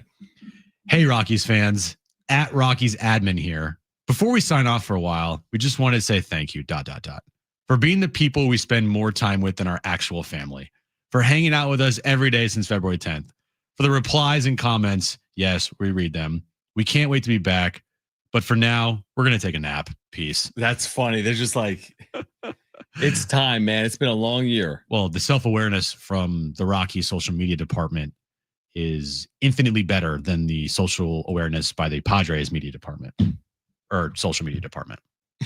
So you don't like, do you think they should thank fans yesterday? No, you want a video? I'm not going at this. I'm not referencing this. I'm referencing like, hey, can we spice it up a little bit, guys? I don't know. Can we not be the worst social media team or one of the worst social media teams in the sport? The one thing we can all actually credit the Chargers for. Yeah. I think it is fair to say this. Like, whether you hate them, you love them, whatever, their social media is actually good. It's elite. Like, you may hate the team. That's fine. But they have a good social media team. Now, I don't know what it's bought them, so to speak, but they do good social media. Right. And that is a factual statement. Do you think we'll see the Padres cheering on SDFC this postseason coming up in just a few weeks with Manny's ownership? Well, at least Manny has enough time to go watch games now. Too They soon? finish on the road, right? And then they'll be home for the postseason. Well, there's a home game tomorrow night, I think, right? No, there's not a home game. There's a road game tomorrow night. Yeah. Yep. Well, postseason, he'll probably be there. Yeah, 100%. 100%. But the only way the Padres social media team tweets about SDFC from now until, whatever, is if they actually like make the MLS Cup. Right. You're not getting a good luck in the postseason SDFC. You're not getting any of that. It probably took got people in the organization, to twist their arm to get them to even acknowledge SDFC. Manny's like, I'm not playing. I'm not coming to work unless you send out this tweet, I mean, yeah, I don't even know. I mean, at the end of the day, on a day like today, it's just like, it's the worst. We've spent 8 months. February gets there. Oh, no, more than that. We spent the whole offseason talking about Roki Sasaki. Then it's Nick Pivetta. Then it's the season. And then it comes, it ends so quick. So quick. It ends so quickly. And now you're like left to pick up the pieces. I'm like, I don't even know what pieces are left to pick up right now. I do want to look back to see what this team actually did. So, dude, they tweeted out 4 times the other day. This is all they did. Let's play 3. Oh, for game 3? Yeah. And then they posted a picture of you, Darvish, on site like.com. Okay. Then a video of Tres Leches. Jackson Merrill wearing an LT shirt with Nick Pivetta and Gavin Sheets, Tres Leches, and then the final score. That was it. They didn't even post like the Merrill homer in the 9th. Screw it. Yeah, where's that? I don't know, man. They were probably all in Chicago. It's not the social media's team fault what happened. No, I'm not saying it is. I'm just looking back on it. It's just like, it's a day where I find it very hard today. Like, I feel like you have to be very truthful on a day like today. Like, I can't come on today and be like, you know what? I really like the year Fermin put together. Like, what does it mean? Like, at the end of the day, the expectation was much more than what we all got to experience. Now, the writing might have been on the wall. I mean, we weren't sitting here saying they were going to win the World Series. I didn't really think they were going to win the World Series. You always have hope when your team's in the postseason, but it's just like today's not a day to spin anything. No, and I know people in this town will try to spin. There's some spinners in this town. There are some spinners on this town. Like, when I hear Manny not spinning and when I hear Toddy cursing immediately post game, like, I have to tell it like it is. Well, I'm just glad that that we tell it like it is, and it gives Bill Center one less show to listen to during his day. What are you talking about? Obviously, he says we're critical or whatever. And it's just, he says everyone. Yeah. I mean, yeah, I don't know how you can do. I don't know how you can do a show like yesterday, the final hour, or today, or the wrap up show, and do anything other than like completely unbiased critiquing of what played out. Like, how can you come on the air today and be like, yeah, lost 3-1. It was nice to see Merrill get on the board there. Was really swinging it well late. Okay. Yeah, it's good. The Padres are literally cursing and screaming at the umpires off the field. Right. Which basically also voices their frustration with the situation that they're in. That here we go again. Big payroll, big expectations, unfortunately down the drain in that like fashion. I mean, I can say in this series, guys that I looked at that had good series and was a positive, and guys that I won't say a bad thing about regarding this series: Nick Pivetta, Mason Miller, Adrian Morahone, Jackson Merrill, Xander Bogaerts, Freddie Fermin, Dylan Cease, Jeremiah Estrada to an extent. Like, the bullpen, right? Besides Robert Suarez. Sorry, that he did not pitch well yesterday, and he didn't look good. So, like, yeah, I mean, those are the guys that I'm not talking about, and I won't talk about them because they played well. And I will acknowledge those guys played well in this series, and they showed up. Freddie Fermin, Xander, Jackson, Nick, Pivetta, Dylan Cease, Mason Miller, Adrian Morahone. Those guys showed up in this series. Okay, there you go. There's your positive. But like those guys playing well in the series is not going to be something I'm going to just continually talk about when you have the heartbreak and the disappointment And then the other players and the stars and Jake Cronenworth and Manny and Arise and Toddy and Yu Darvish and Robert Suarez and Mike, like those guys let the team down. And that's the big story. Yeah, it's hard for me to even look at it though, like individually. I'm just like, they did not collectively get the job done. Like, and that's where it goes back to the initial conversation about like, is this the right group? True. Yeah. Is this the group? And I don't know the answer to it. And it's easy. And, in the immediate aftermath, you want to be very, I don't know, it's hard to be rational maybe, but like, is this the group to pull the strings that are necessary to put a team together that can win? It's not about individuals that can perform. Every team has an individual that's going to perform in the postseason. It's like, can they collectively win as a team? I don't even know where you go from here. Like, if I was AJ Preller today, where do I even start? You get a Starbucks. You go to Denny's for a little while, just play chill, some pickup hoops. Go to your favorite booth and just like hang out there for a while. And did you even play basketball today? I'm calling up your buddies. You probably might have to. I think you have to. You have to. You got to get your mind off of this stupid team. Do you think? And we've talked about this before, but like, do you think he would potentially like prefer another opportunity elsewhere at some point? Not because they're getting rid of him, but because like, I did it every way. I tried to build from within. I did it internationally. I did it with free agency. I did it with cost-effective spending. I've done it at the deadline. I've done it drafting. What else am I supposed to do here? We've tried every way. Yeah. Like, I'll take some of the accountability. You guys might be better served with someone else. I got another opportunity. Look, like, is it better if we just part ways? If David Stearns wasn't like as new of a GM in New York with the Mets. He's only been there for 1 year, right? 1 year. Yeah. He's not going anywhere. He's not going anywhere. But I'm just giving you a hypothetical. Steve Cohen called AJ Preller. Like, hey, man, I know you got 1 year left on your deal. You want to work something out? You're not taking that? Unlimited resources, unlimited money. New York. That's like where he grew up. Right. You serious? Yeah. I think if an opportunity presented itself to him, it had to be the right opportunity, though. Can't be like the Colorado Rockies. No, of course not. But the right opportunity with this a new organization to go there. Yeah, I do. Start fresh.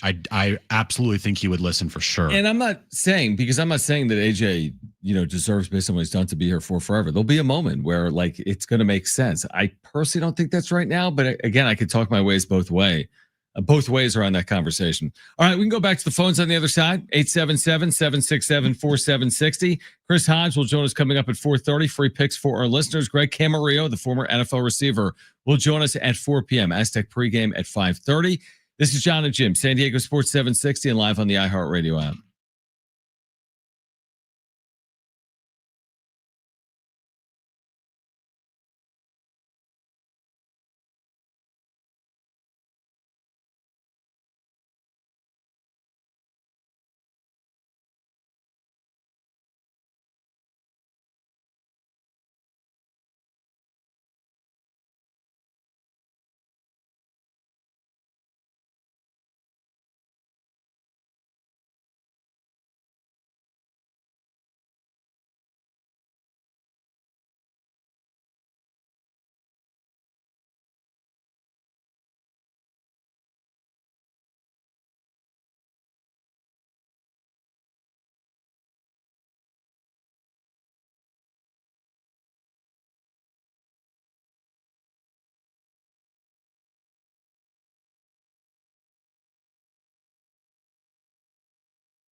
All right, let's go to the phones. Greg Camarillo is going to join us at 4 p.m. We could talk about something other than the Padres for the first time in 9 months.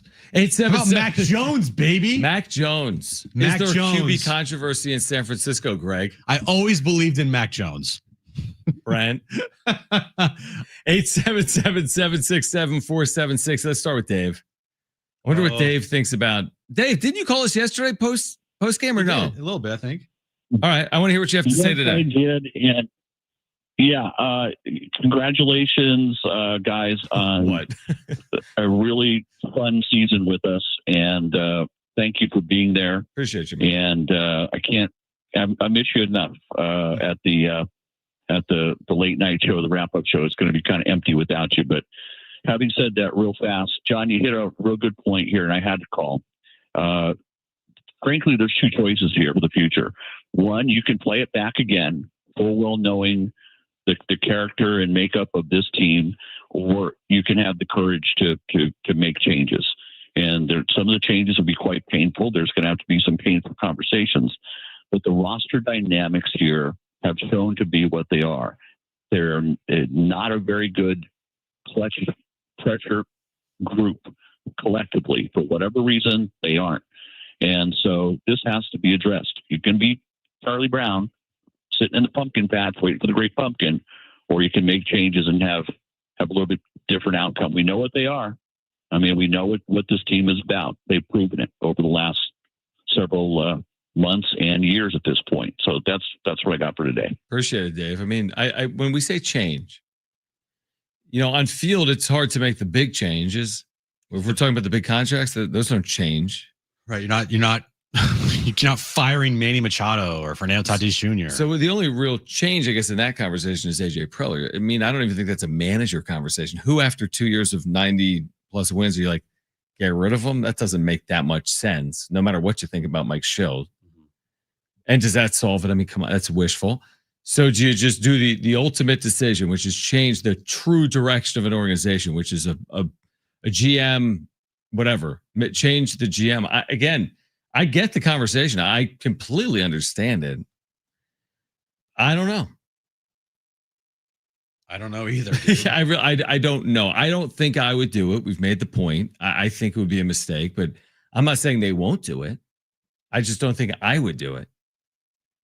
I wouldn't do it either. I don't know what changed. I don't know.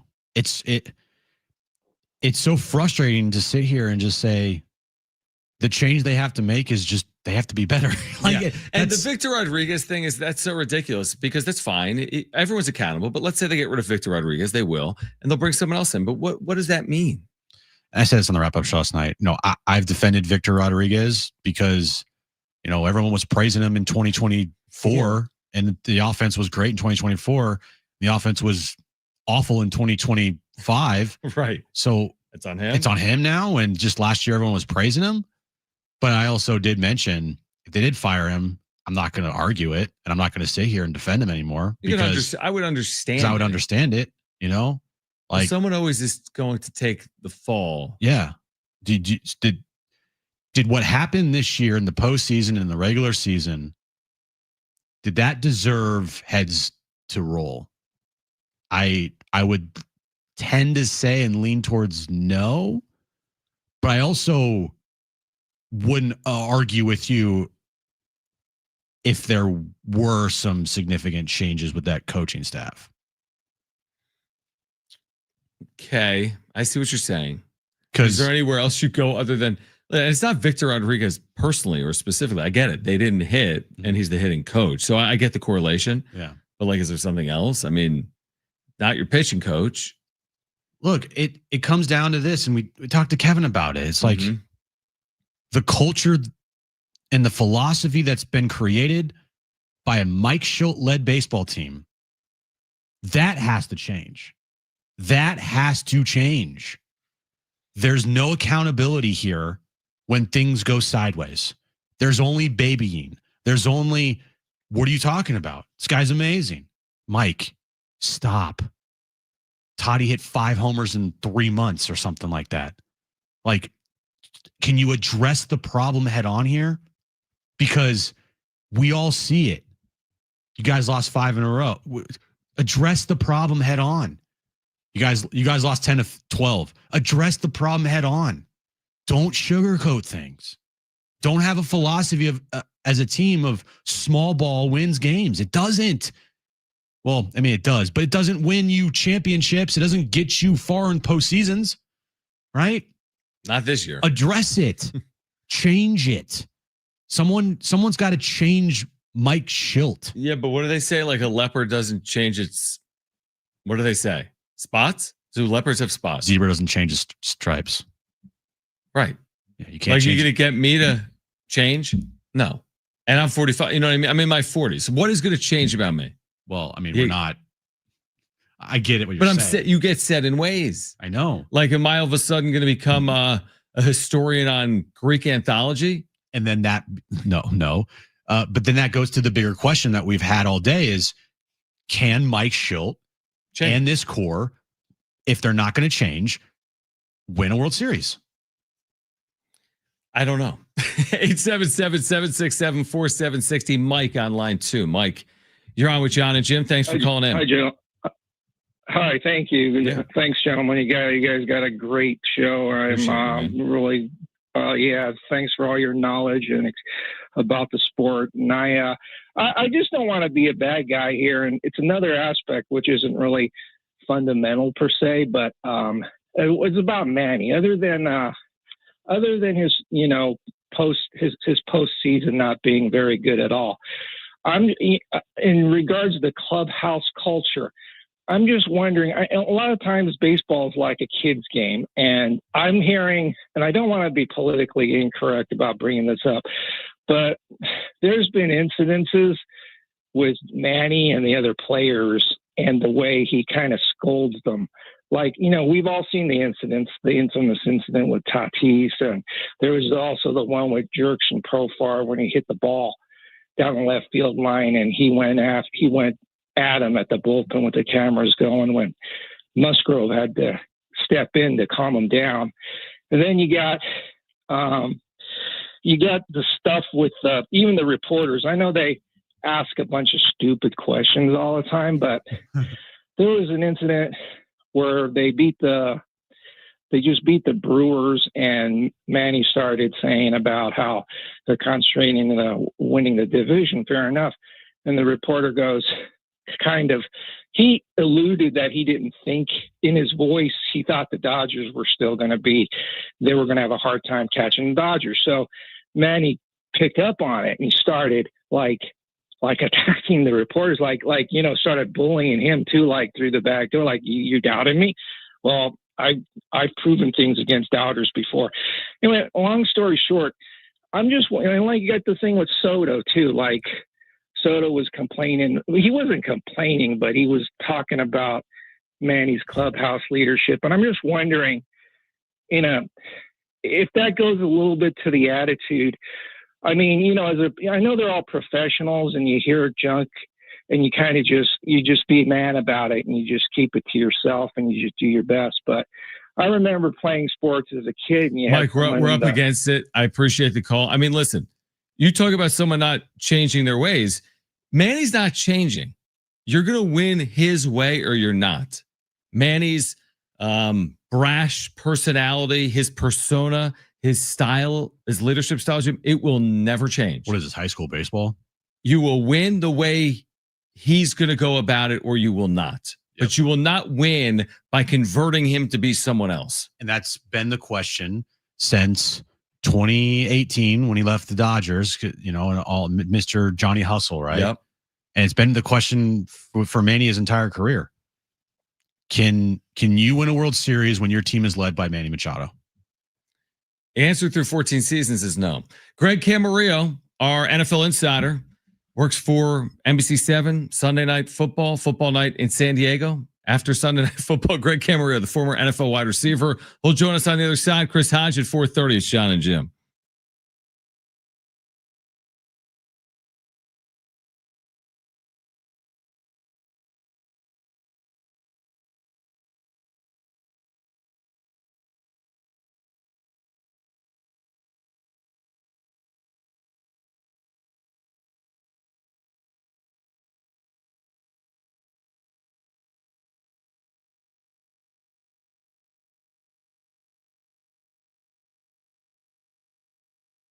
Hey guys, it is Schaefer again, and there is no better time than now to get down to your local Toyota dealer. New vehicles arriving daily, including their most popular cars, trucks, and SUVs. So whatever kind of vehicle you're looking for, hurry into your Toyota dealer today. And speaking of trucks, it is Trucktober at your Toyota dealer. Your best time to get into a new Toyota truck.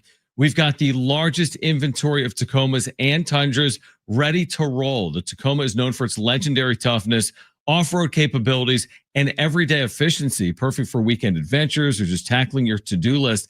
And the Tundra brings some serious power, impressive towing capacity, and bold design, plus the latest tech and comfort features. Whether you need a truck that's built for the trails, built for work, or built for your family's next adventure, Toyota's got you covered this Trucktober. We make it easy. See your Toyota dealer today.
All right, this update is brought to you by Rapid Radios. The division round is set in baseball. Cubs, after eliminated the Padres, will now go and face the Brewers in the NLDS. Dodgers will face the Phillies in the other series in the National League. In the American League, after the Yankees beat the Red Sox, they're going to face the Blue Jays in the American League Division Series, and the Tigers will take on the Mariners in the other American League Division Series. And tonight we have Aztecs football. 7:30 kickoff time as the Aztecs take on Colorado State to start conference play. Our pregame cover starts at 5:30 right here on San Diego Sports 760. Rapid Radios are instant push-to-talk walkie-talkies offering national LTE coverage and no subscription ever. Perfect for instant contact with an Asian parent for a limited time. Go to rapidradios.com and you'll get an extra 60% off and free UPS shipping. Add code radio, you get an extra 5% off.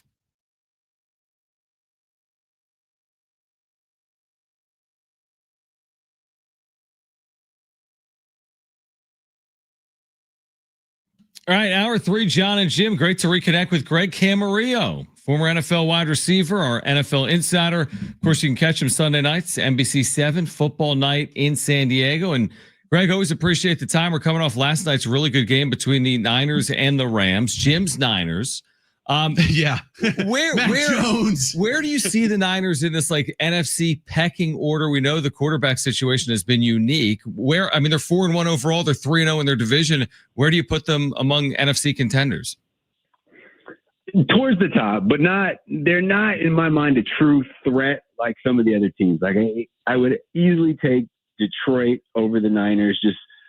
I would take the Eagles over the Niners, but like you mentioned, they're 3-0. They're on top of their division. So they have to be looked at as a threat. And it's been fun to watch the quarterback shuffle of Mac Jones getting in there and getting some action. And what a great game last night. It all came down to one final 4th and 1. And the Niners got the stop and got their win. So Sean McVay post-game mentioned it was on him. He needs to be better. He said that play call that he had at the end of the game, he feels awful about it because, it ended up losing him the game. As a player, how would you feel in that situation, seeing your coach, go for it on 4th and 1 there in overtime instead of maybe kicking the field goal or even a different play, that cost him the game right there? How would you feel in that situation?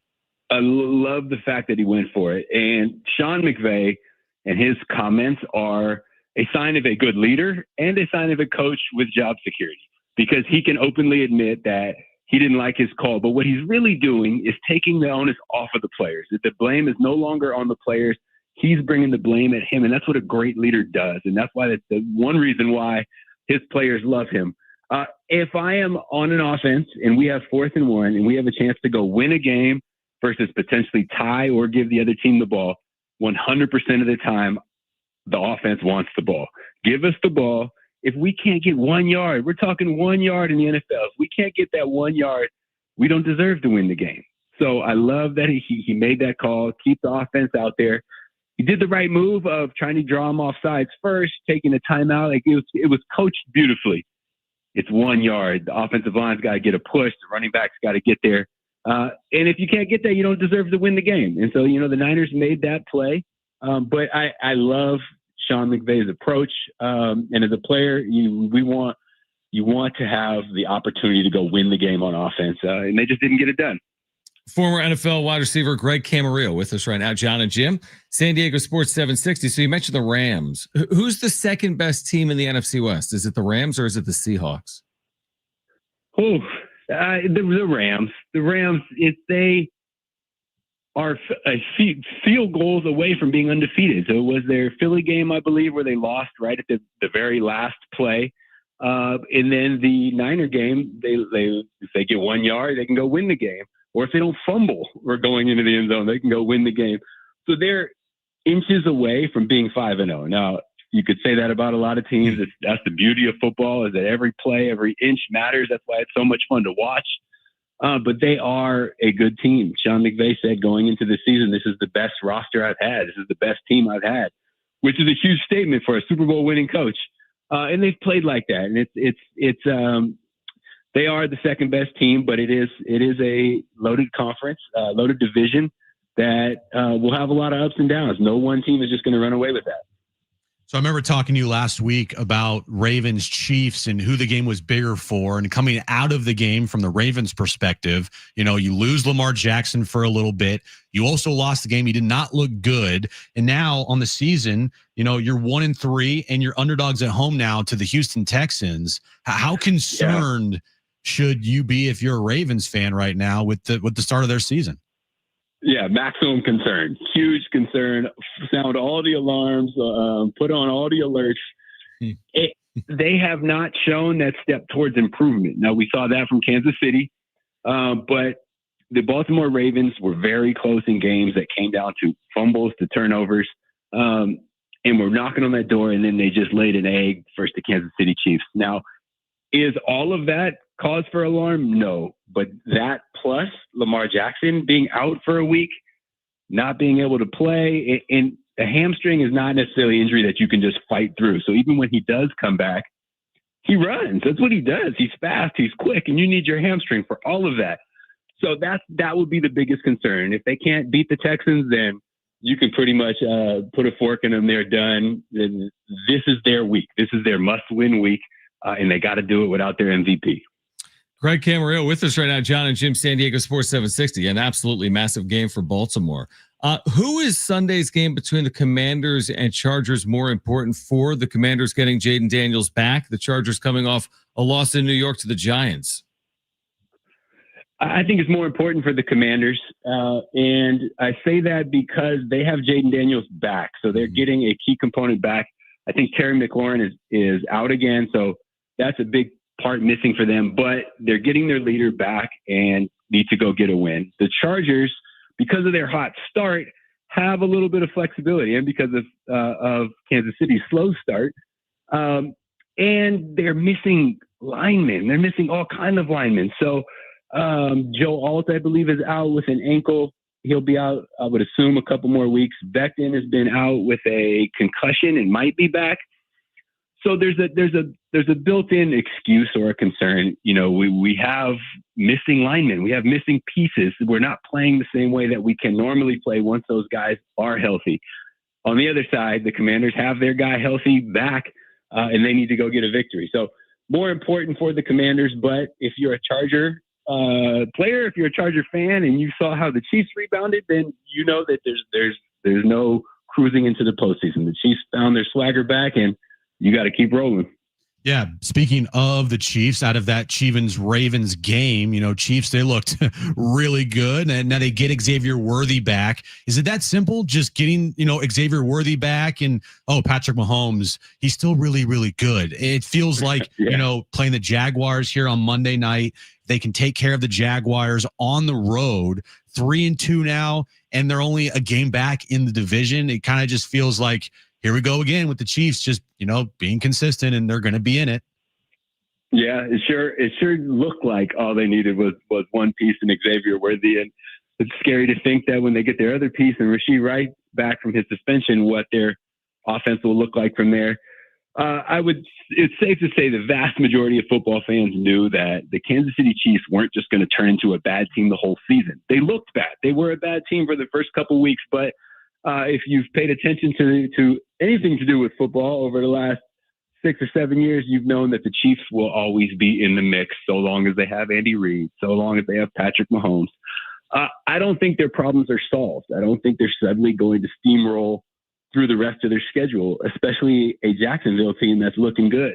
But they're heading in the right direction. And if you're in their division, if you're the Broncos, you're the Chargers, you're the Raiders, you got to go, and you got to go win games, because the Chiefs found a little bit of their swagger back, and it's only going to grow from there. Former NFL wide receiver Greg Camarillo with us right now, John and Jim, San Diego Sports 760. So the Cowboys have scored 40 points twice already. Can their offense, I look at the schedule, I mean, at Jets, at Panthers coming up, can their offense allow them to hang around for a playoff spot or not in the NFC? Yes, I think so. If you can put up 40, you're going to be competitive. I think they're 1-2-1. Yeah, 2-1. So it doesn't look great if, you know, CeeDee Lamb in the first game catches a couple more balls. They flip one of those losses into a victory. But they look good. You know, they show enough promise where they can go win some games. And, you know, you look at their division as to who they're playing, and the Eagles are undefeated, but they laid an egg in the second half of last week. They had 0 passing yards. They've got a star wide receiver in A.J. Brown that's not necessarily happy with his role because he's not getting the ball. And you look at the Commanders, who are up and down. And so the Cowboys fit right in there. You know, they fit right in with that mix. And then the other team's the Giants, so not a huge concern there. So, yes, I do think they have enough on offense to keep their team in the mix until late in the season. So the Detroit Lions, they have the best point differential in the entire league. They did not look good in their opener on the road against the Packers, but the last 3 games have been, you know, Lions of 2024, putting up a lot of points. Their offense is humming, defense with Aiden Hutchinson back. I know the Eagles are still the team to beat in the NFC, but kind of feels like the Lions, like, watch out for that team if they stay healthy going forward. Way more concerned if I'm an opponent that I'm playing the Lions or the Eagles. I'm way more concerned that I'd be playing the Lions. And it's just like you mentioned, they are lighting the scoreboard up, and they look like they're having fun doing it. You know, Jay, this is the same with last year. These guys are flying around. They're making big plays. They're lighting up the scoreboard. And that's all with basically taking week one off. They looked horrible, and we all were questioning what's going on with them. And then they immediately answered that question and have been unstoppable since. And I think that's the team we're going to see, the team from the last 3 games, not week one. And so there's an extra fire of getting close to a championship without winning a championship. And that extra fire is that motivation to keep pushing week in, week out. Whereas, if you're in Philadelphia, I'm not saying they're unmotivated, but it feels nice to have a Super Bowl ring. It feels nice to have been through a parade. Where in Detroit, you're looking at that saying, I want that. And that little bit of extra motivation can be that fire to keep them rolling. And I certainly wouldn't want to face them. Jared Goff and Dan Campbell got that team rolling. Yeah, the disappointment last year, the home playoff loss to Washington, but here we are a year later, and maybe a chance to avenge that at some point in 2026. Greg, always appreciate the perspective, man. Enjoy the games this weekend. We'll be watching Sunday night football night in San Diego on NBC7, and thanks as always for taking time for us, man. Appreciate it, fellas. Great stuff.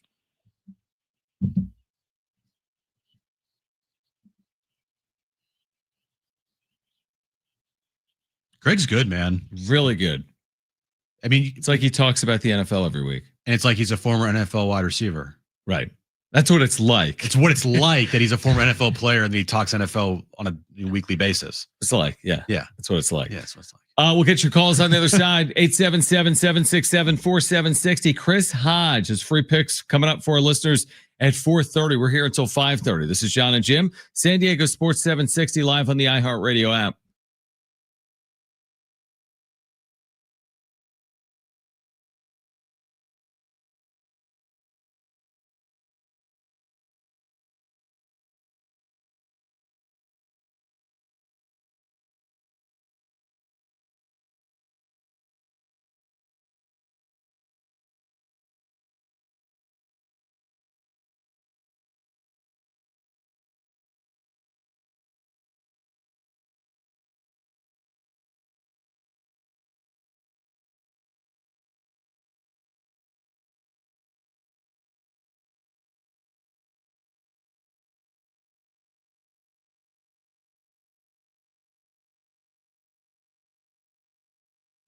All right, hey guys, it is Schaefer again, and there is no better time than now to get down to your local Toyota dealer with new vehicles arriving daily, including the most popular cars, trucks, and SUVs. So whatever kind of vehicle you're looking for, hurry into your Toyota dealer today. It is Trucktober as well at your Toyota dealer.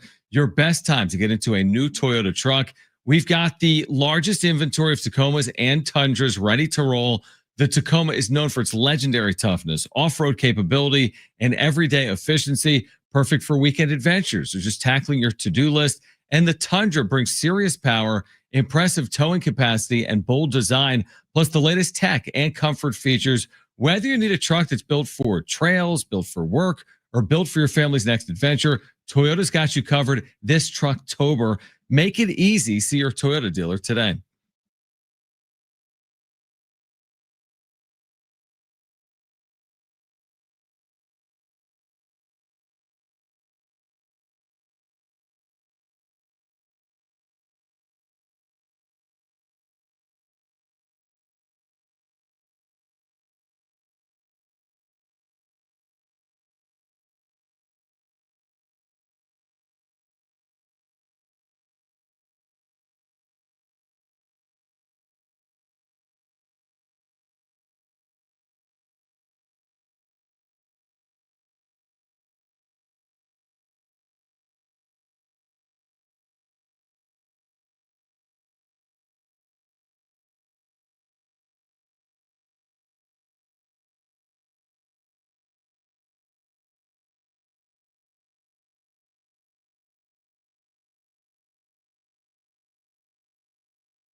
All right, John and Jim, San Diego Sports 760. We'll go to the phones in a second. Jim was just sharing with me that Jim Rome had a take on Manny Machado's answer to the media that we played earlier. The question from Jake at CBS about how would you assess the season? Like, how would you assess it, bro? Yeah. Would you rather have him ask you about your 208 lifetime career average in the postseason? Would you rather have that, bro? Yeah, that was Jim Rome. It was an interesting take. I mean, it was good. It was a complete, again, we go back, completely fair question from Jake. Now, I tend to lean like, I don't know what you want Manny to say there. I kind of understand it. And Manny did take full accountability in that presser beforehand. But yeah, Manny just, look, said just like 5 days ago, he hates the media. I mean, like, it's so stupid. You can't really hide your true opinion, Right. but that's what you said Exactly. 5 days ago. Yeah, you just roll your eyes and be like, that's Manny being Manny. Again, like I said, if you're going to win with that. You're winning. He's not changing. Well, and right now you're not winning with that. Right. So, and he's just finished his 7th year here. He's 34 next July. He's a 205 career postseason hitter in San Diego. Yeah. Look, as fans, like, you know, I'm not saying that don't like Manny Machado. I think watching Manny Machado on a daily basis is amazing because there are things you're like, wow. Sometimes you take them for granted on the field. Definitely. You really do. And without Manny Machado, they don't get to the postseason. Like, they don't make 4 postseason appearances in the last 6 years without Manny Machado. That is a 100% fact. Right.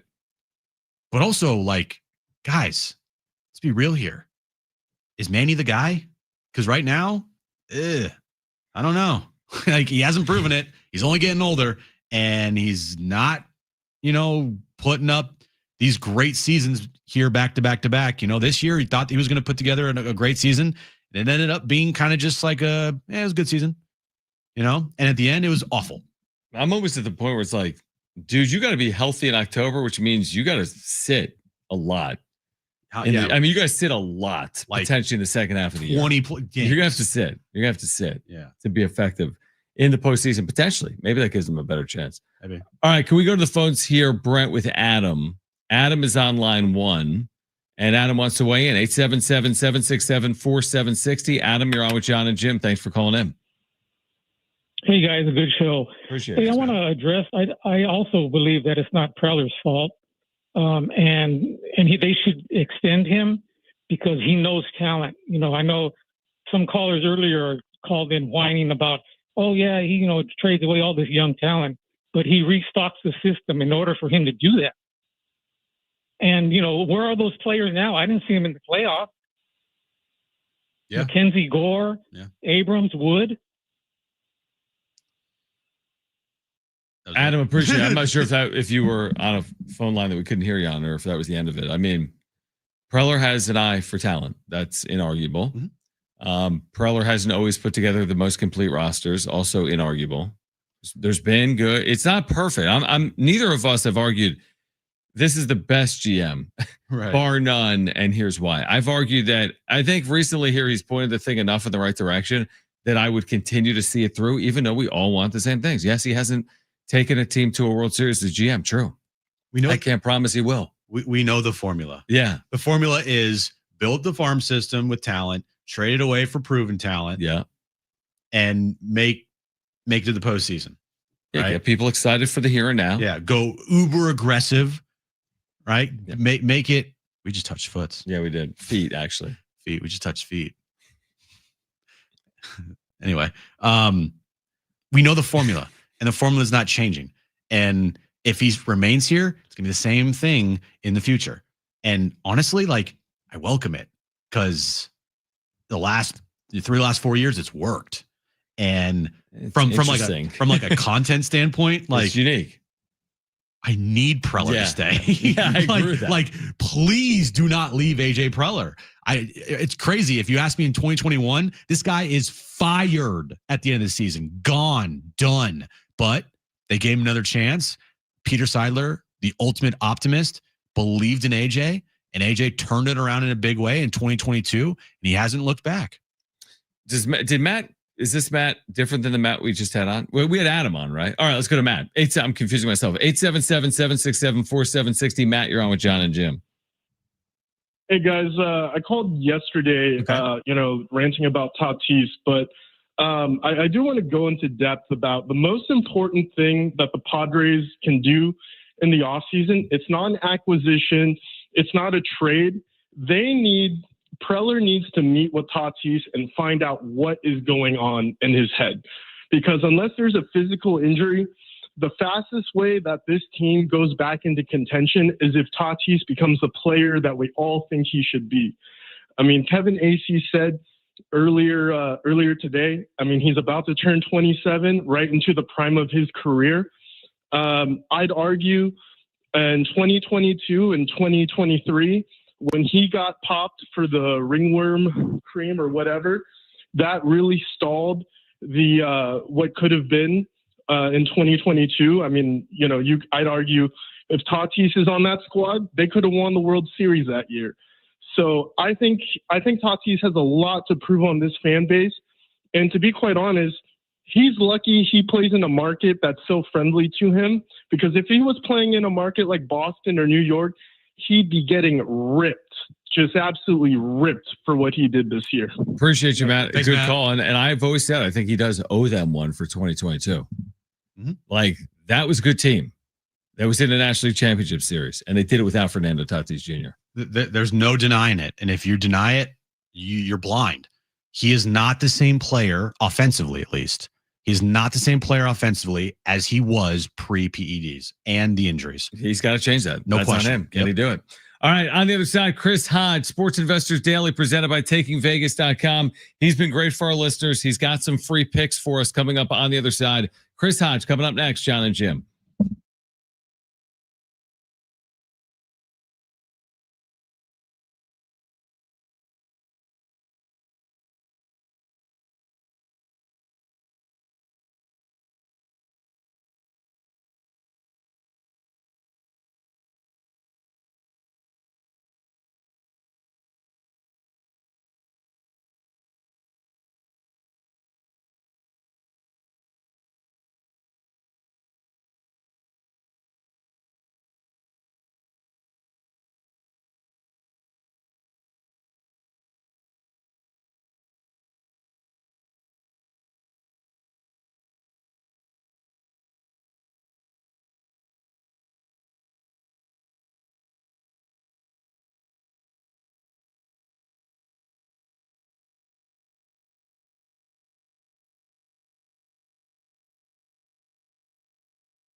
All right, this update is brought to you by Rapid Radios. The American League and National League Division Series are set. Cubs will take on the Brewers. Dodgers will take on the Phillies. In the American League, Yankees and Blue Jays and Mariners and Tigers. That starts this weekend. And tonight, San Diego State starts conference play as they take on Colorado State. 7:30 kickoff time. 5:30 is when our pregame coverage starts right here on San Diego Sports 760. Rapid Radios are instant push-to-talk walkie-talkies offering national LTE coverage. No subscription ever. Perfect for instant contact with an aging parent. For a limited time, go to rapidradios.com and you'll get an extra 60% off and free UPS shipping. Add code radio. Get an extra 5% off.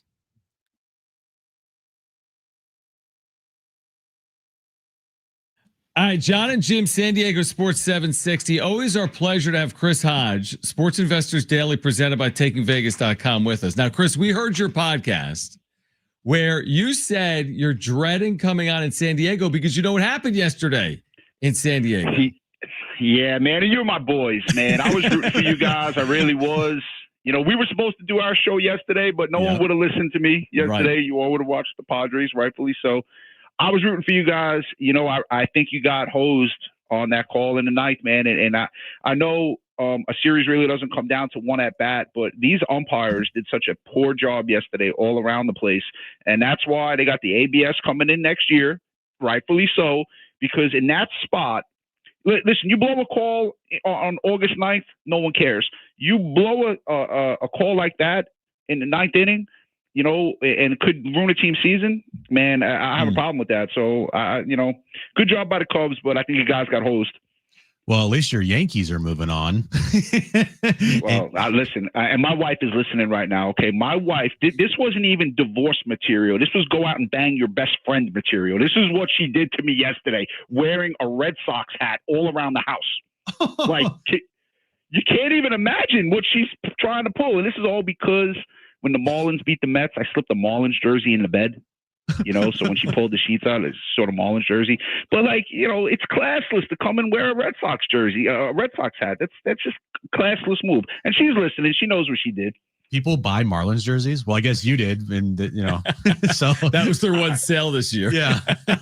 Chris Hodge is with us right now. Sports Investors Daily, presented by TakingVegas.com. You can hear him every Saturday from 8 to 9 a.m. All right, so let's get to, again, another good week for you. You won on the free Thursday pick. You went 1-1 on the free picks on the show. But for the free picks on the show this season on San Diego Sports 760, you're 7-1. You won with the under in the Chargers game, Chargers-Giants. You did lose Georgia-Alabama, but you're 7-1 with the free picks on the show. So let's start with the free Tex pick for this weekend. You have Texas and Florida college football. How do our listeners get this weekend's free Tex pick? Yeah, same as always. Just text the word WIN to the number 545454. Now, I've come on this show, and I've gone against Florida 3 straight times. That's I went right. against them with South Florida. I went against them with when they played LSU, and I went against them with Miami. So we're 3-0, obviously, against Florida. Tough game tomorrow, though. Obviously, Texas didn't play well in that road game against Ohio State. You really can't kill them for that because Ohio State is a great football team. But Texas really hasn't played anyone since then, and there's been a lot of, you know, talk around Archie Manning. So we'll see what happens. We believe that's a tough game, and it's a game that people want to watch, and we've done all of our research on it. So I know we're not giving anything tonight because the show got pushed back, but if you text the word WIN to the number 545454. Right now, that pick is on. That line is moving. So you want to take advantage of it right now. It was 7.5. It's got as low as Texas minus 4.5. So you want to take advantage of the line move and everything right now. Just text the word WIN to the number 545454. All right, stay in college here. Miami FSU tomorrow afternoon. What do you got in that one, Chris? You know, it's going to be a great game. And for the East Coast, 7:30 at night. So, you know, Doak Campbell, late night game. I think it's too big of a point spread with Miami minus 4.5. But this is crazy. And of all the free games I've given you guys on the air, this is the one I'm the least not sure about, because it wouldn't shock me if Miami won by 7. But I don't think they're going to. But it wouldn't shock me if they won by 3 either. I think it's going to be a very close, contested game. Miami hasn't seen an offense as good as Florida State's. Florida State ranks number 1 in the offense in the country in offense. They get this game at home, obviously at night, And they're going to be a riled up bunch because they were definitely looking ahead last week when they played Virginia. They're a better football team than Virginia. They outplayed Virginia and they lost the game. And it was a definite look ahead spot for college athletes. But if you go and beat Miami, and this is the same team that beat Alabama, you write your season. The thing with Miami, and I hate to say this because the kid is a good quarterback, and I believe he's 28-3 or 29-3 in his career, which you can't sneeze at, right? But I just don't know if I trust Carson Beck in a big spot on the road, and this is Miami's first road game. In a rivalry game. I just don't trust that. I think it's going to be a very tight game. I think it's a 3-point game either which way. Don't go crazy on this one. I'm going to give you a good pick in the NFL in just a moment. But I'm going to take Florida State plus the points, and I think it's going to be a very close game. I kind of like that. Florida State plus the points at home. Yeah, I'm with you on that one, Chris. Again, Chris Hodge taking Vegas. If you want this weekend's Texas-Florida game absolutely free, just text the word WIN to 545454. That's WIN, WIN, to 545454. Now, we learned that Jaden Daniels is going to play this weekend. Chargers coming off that loss in New York to Jackson Dart and the Giants. What's your opinion in that one? Commanders, Chargers on Sunday. So the last 2 weeks, I've gone with the under in the Charger games, and we hit both of those. This week, I'm going with Los Angeles, and I think that they're going to beat up Washington pretty badly in this game. I really don't think this one is going to be close. A couple reasons for that. One, back-to-back road games for Washington early in the season. That's never a good thing. Two, the top two wide receivers are still out. Yes, they get Daniels back, but he's playing with a brace on his knee, and his mobility is going to be limited. Okay, that being said, they went to Atlanta last week. And now this was the same Atlanta team that could not move the ball on Carolina. I don't know if you guys remember that game. Washington did not have one play. Atlanta did not have one play in that game against Carolina that was inside the 30-yard line. Not one. And they moved up and down the field on the Washington defense. And now you get LA who, look, they played the 1 o'clock game last week, the 10 o'clock, their body clock. They got caught with a rookie quarterback making his first start, and they took the Giants lightly. Let's just call a spade a spade. They took the Giants lightly, and that is a lesson learned for them. The Chargers run the ball well, and right now Washington's pass defense is not good at all, and that just sets up big for Herbert. So you get Chargers coming off a loss. They're not going to fall to 3-2. You get Washington on back-to-back road games without their two best wide receivers, and I just think it's a very bad spot for Washington, and I believe the Chargers are a much better football team. So we're going to go with the Chargers, and I think they win the game by double digits.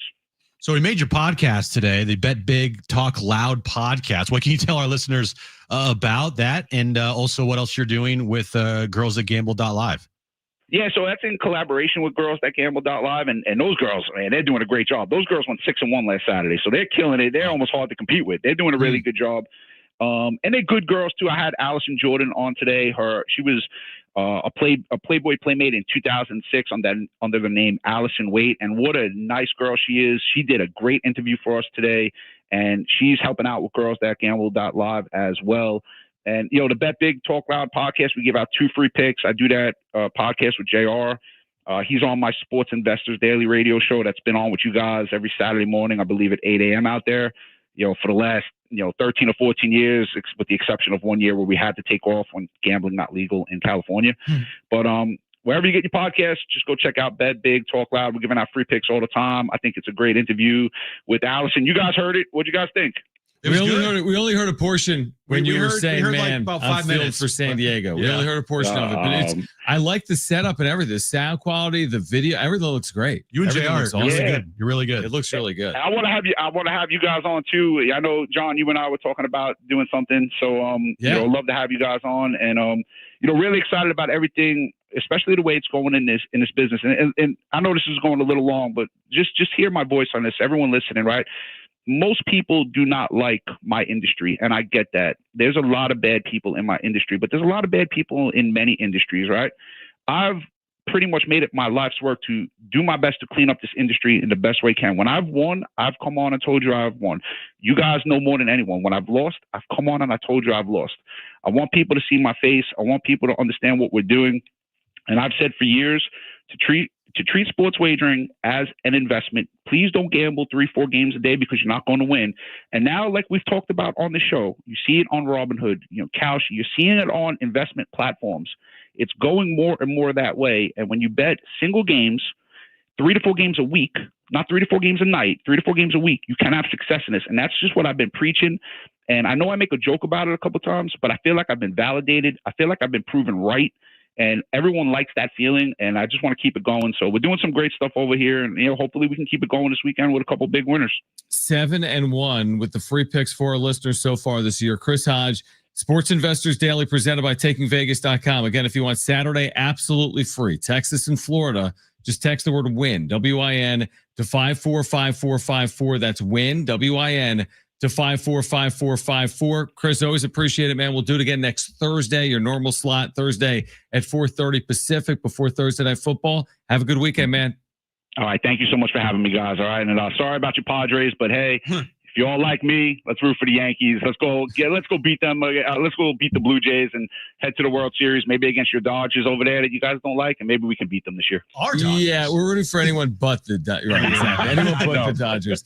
Thanks, Chris, man.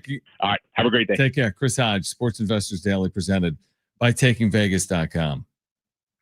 Oh, I have a bit of a news flash for you two. I told Jim I'm leaving. Not permanently, I don't think, but on the other side of this break, I'm leaving. Oh, that is a news flash. Because there's a game at Snapdragon Stadium at 7:30, and you start doing the math on it. I need to put on an Aztec polo. How long does that takes 30 seconds. I need to do my hair, 30 seconds. I need to use the restroom, 1 minute.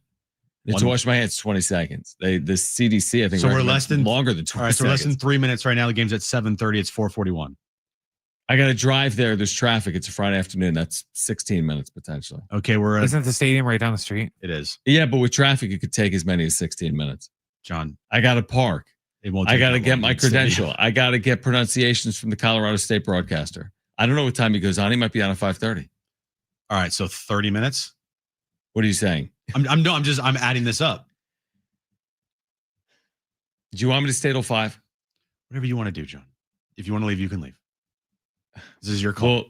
Well, okay, don't go anywhere. If you're in your car right now, you have to stay there because you're going to find out if I'm here on the other side or not. Right, exactly. Kevin AC, if you missed him earlier, you'll hear him coming up at 5 p.m. We're here until Aztec pregame coverage kicks off at 5:30. And by we, I mean some of us will be here. This is John and Jim, San Diego Sports 760 and live on the iHeartRadio app.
All right, I'm here. John and Jim, San Diego Sports 760. I was compelled to stay. Peer pressure. Here for another 10 minutes. I did nothing during the break. I literally did nothing during the break. No, I was on my air. phone. It was on air. You're like, really? You got to go now? Well, I was giving you crap. And exactly. Then at the very end, I said, do what you want to do. Yeah, John. Exactly. That's like when your mom is like, oh, you got to see. I'm not mad. I'm just disappointed. Well, yeah, now I feel like an idiot. Yeah. Should have got a B. Yeah. Exactly. You were trying to milk the game getting out early today. I'm not milking the game, dude. I'm working until 11 p.m. I know. You're working until 5:30. I know. They should make you stick around and podcast or something. You're only working till 11? Soft. You know what? How much longer are you here than I am? About an hour. Oh. At least. Yeah, he's a post game. Yeah. Well, guess what? I did that for 7 years, too. I was going to say, it hasn't been that long since you did post game that you forgot how long it is. I had to do that when I worked Charger games. Man, those were long nights, too. Those were long nights. Me and Judson. Woof. What? What are you laughing at? I don't know. Yeah, but it also wasn't on you weren't doing a radio show at the time. You weren't a sports talk host. You weren't doing No, you're right. Thursday, let me work at noon and then stay till midnight. Actually, I did have it. Was no, because they play 4 in the afternoon or something. Yeah, and we had a 3-hour pregame show, and I had to be here an hour beforehand to get the logs ready. Wow. Get things ready to go. And then 2.5-hour postgame show. Yeah, but that was your job. I know. I'm just saying, I understand. This is my job too, but I'm doing 2 jobs. Okay. All right. Remember this? Okay. Remember when Fernando Tatis Jr., you think he had what was worse? Tatis's postseason or Tatis's decision to sign this deal when he was 18 years of age with big league advance, when he took $2 million, a check for $2 million for 10% of future earnings, which became $2 million for $34 million. Well, we kind of now have a little clarity on this. He owes every penny. Yep. According to an arbitration judge in the District of Columbia, he's been ordered to pay what he is currently owing to Big League Advance plus interest. He's already made payments to them. He had stopped payments at times. He's fought this in court in both California, and I think it's being fought in D.C. And the judge has ordered he owes the amount he owes plus interest and what he hasn't owed, and he's owing something in the neighborhood of 3.7 million, which is nowhere near the total amount. He will ultimately owe Big League Advance, if this all holds up legally through the courts, $34 million for taking $2 million up front. He's argued that the math on that doesn't math. But then again, if he never touched the major leagues, he still had the $2 million and he wouldn't have owed them a dime. Some of the worst advice. Just bad advice. Ever. Yeah. I mean, that remains a pretty confounding decision. Yeah. And you can't tell me the stuff off the field doesn't impact players on the field. I'm not saying that alone. There's a lot of other things that players deal with. Now it is, when you're 17 years old or whenever he took it. He couldn't do it until he was 18. He signed it at 18. Okay. So, you're 17, 18. He's a kid. You're getting there. You're 18. Yep. Here's $2 million. It's an amazing amount of money. Give anyone $2 million. I don't care your age. It's a crazy amount. I'm taking it. For 10% of future earnings, where do I sign up? Yeah, you want 10%? You're getting $20, dude.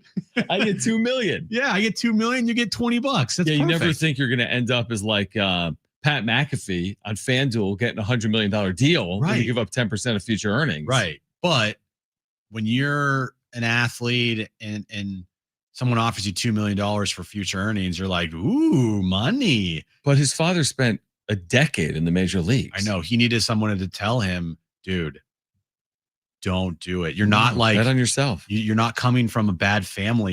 You have you grew up in a family with a professional Major League Baseball player as a father. Yeah. Did he need the money immediately for some reason? $2 million? I don't know. But now I mean, that's just brutal. It's brutal. You go back and it's whoever. And this isn't the first piece of bad advice that Tatis got. I mean, the PED suspension was the next piece of bad advice that he got, whoever he went to for whatever he took. Now, I would still argue, can you live off the other 300 million? I think you can. I mean, okay, so yes, bad decision, but you owe someone 34. Hey, listen, it's crazy. No one's going to ever owe someone $34 million. It's not relatable. We can't relate to owing someone $34 million. I'll gladly pay someone $34 million if I still can take home $300 million. Right. Like I'll make that transaction right now. I'll take $300 million to go give up $30 million. I'll do that.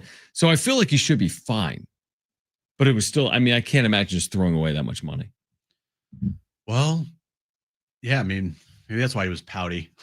I don't know. It's hard to think that that's the reason why, but Tatis has not had a good couple last days here.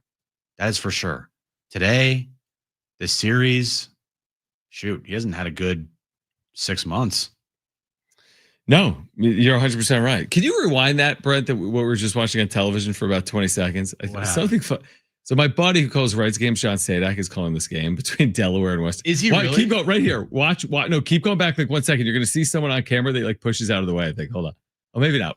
Watch right here when he comes back on camera. Great for radio. No. Somebody was like in front of the camera and then they went to them on camera. Oh, that's good. But yeah, that's John Sadak on the left. Love you some John Sadak. Anyway, he has some time now that the Reds are out. Yeah, exactly. Right. Yeah, it worked out well. He went from calling Reds Dodgers to calling a Delaware Blue Hens home game.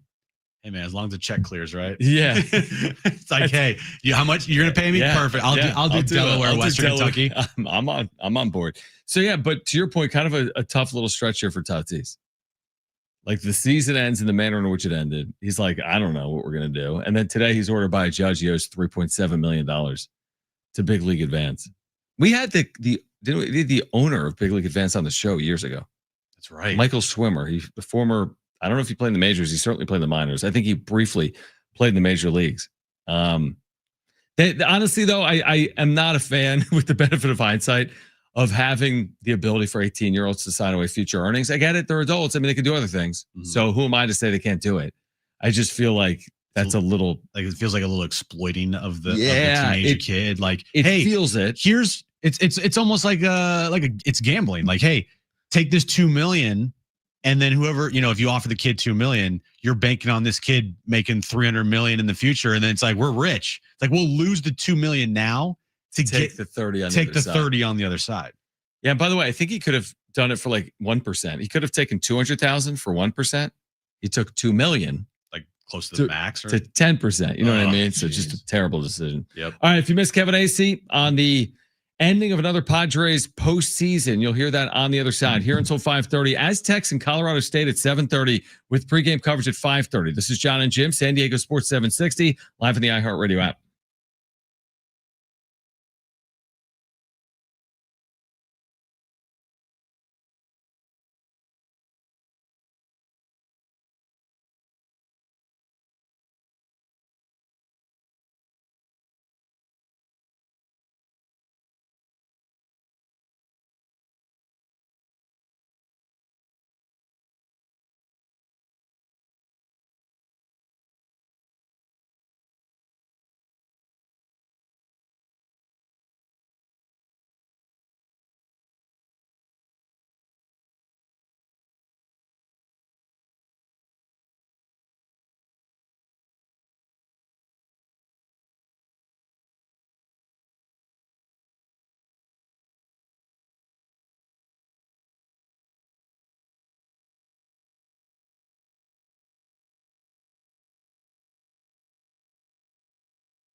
This update's brought to you by Rapid Radios. The division round is set in baseball.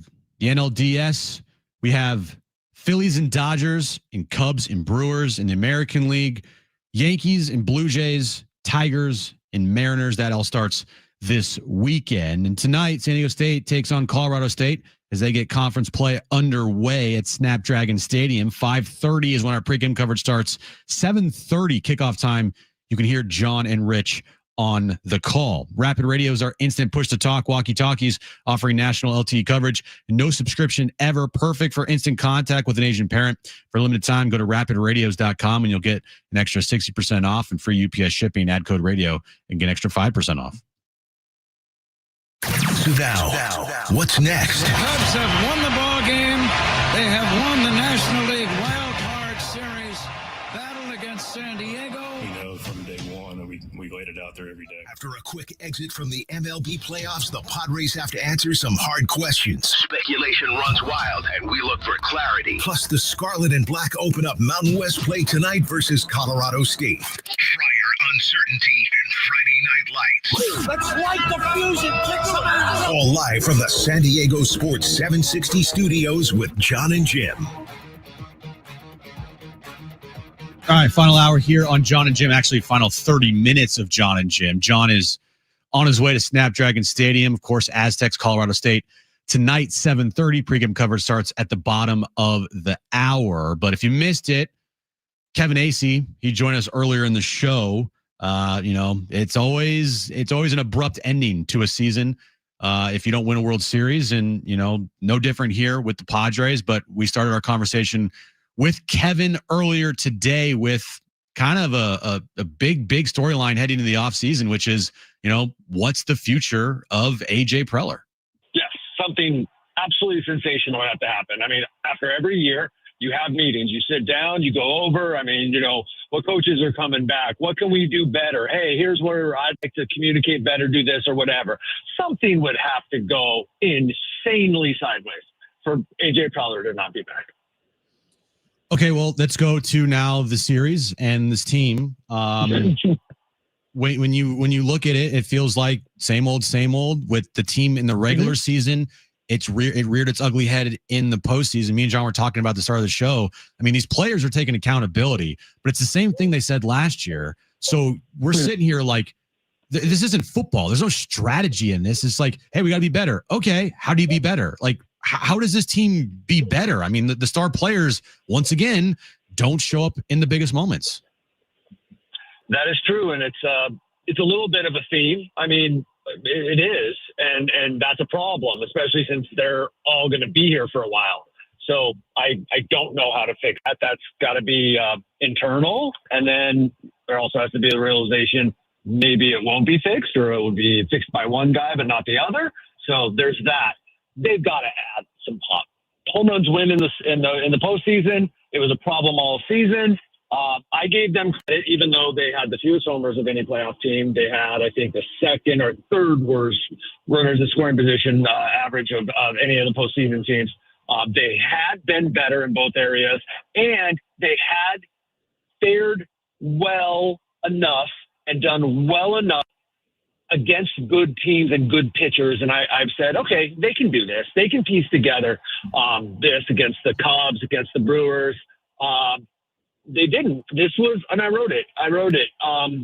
Last year when they went 24 scoreless innings at the end, that was surprising. That was better offense. Mm-hmm. That had never happened during the regular season. This was a manifestation of what we worried would happen and what we watched happen all season. This was not surprising. Doesn't it feel like Kevin Acee is our Padres insider? I probably said this at the end of last year. I'm like, we're going to do the same song and dance. We're going to wait 12 months, and we're going to see if they can overcome the hurdle they couldn't overcome at the end of their season in 2024. Doesn't it feel like this almost becomes more of a mental hurdle? Like the game of baseball is so mental, and now you head into 2026 that even if you get into the postseason, the exact same conversation follows this team, right? That in these huge moments, are they going to be able to come through? And it feels like some of this was like a mental burden that they were carrying with them over the last couple of days. Sure, but the Dodgers didn't do squat for a decade after making the playoffs. Like, I mean, you know what I mean? Yeah. Like, yes, Fair. I'm not. You can be onto something, but like, you don't do it until you do it, right? Right. No team had come back in this era. I just heard Jim say it, right? Until the Yankees, after losing game one of Wild Card Series, they did it. Okay, there we go. So I also think that, look, there are shifts within the culture of an organization. There are additions that are made. There are players that come into their own and become more of kind of the leader. There are, different guys have different good seasons. Look, I think there's a lot of challenges ahead, but I think there's a lot to feel good about this team. But to me, if you want to point out the big thing, I think it's the first thing that you said.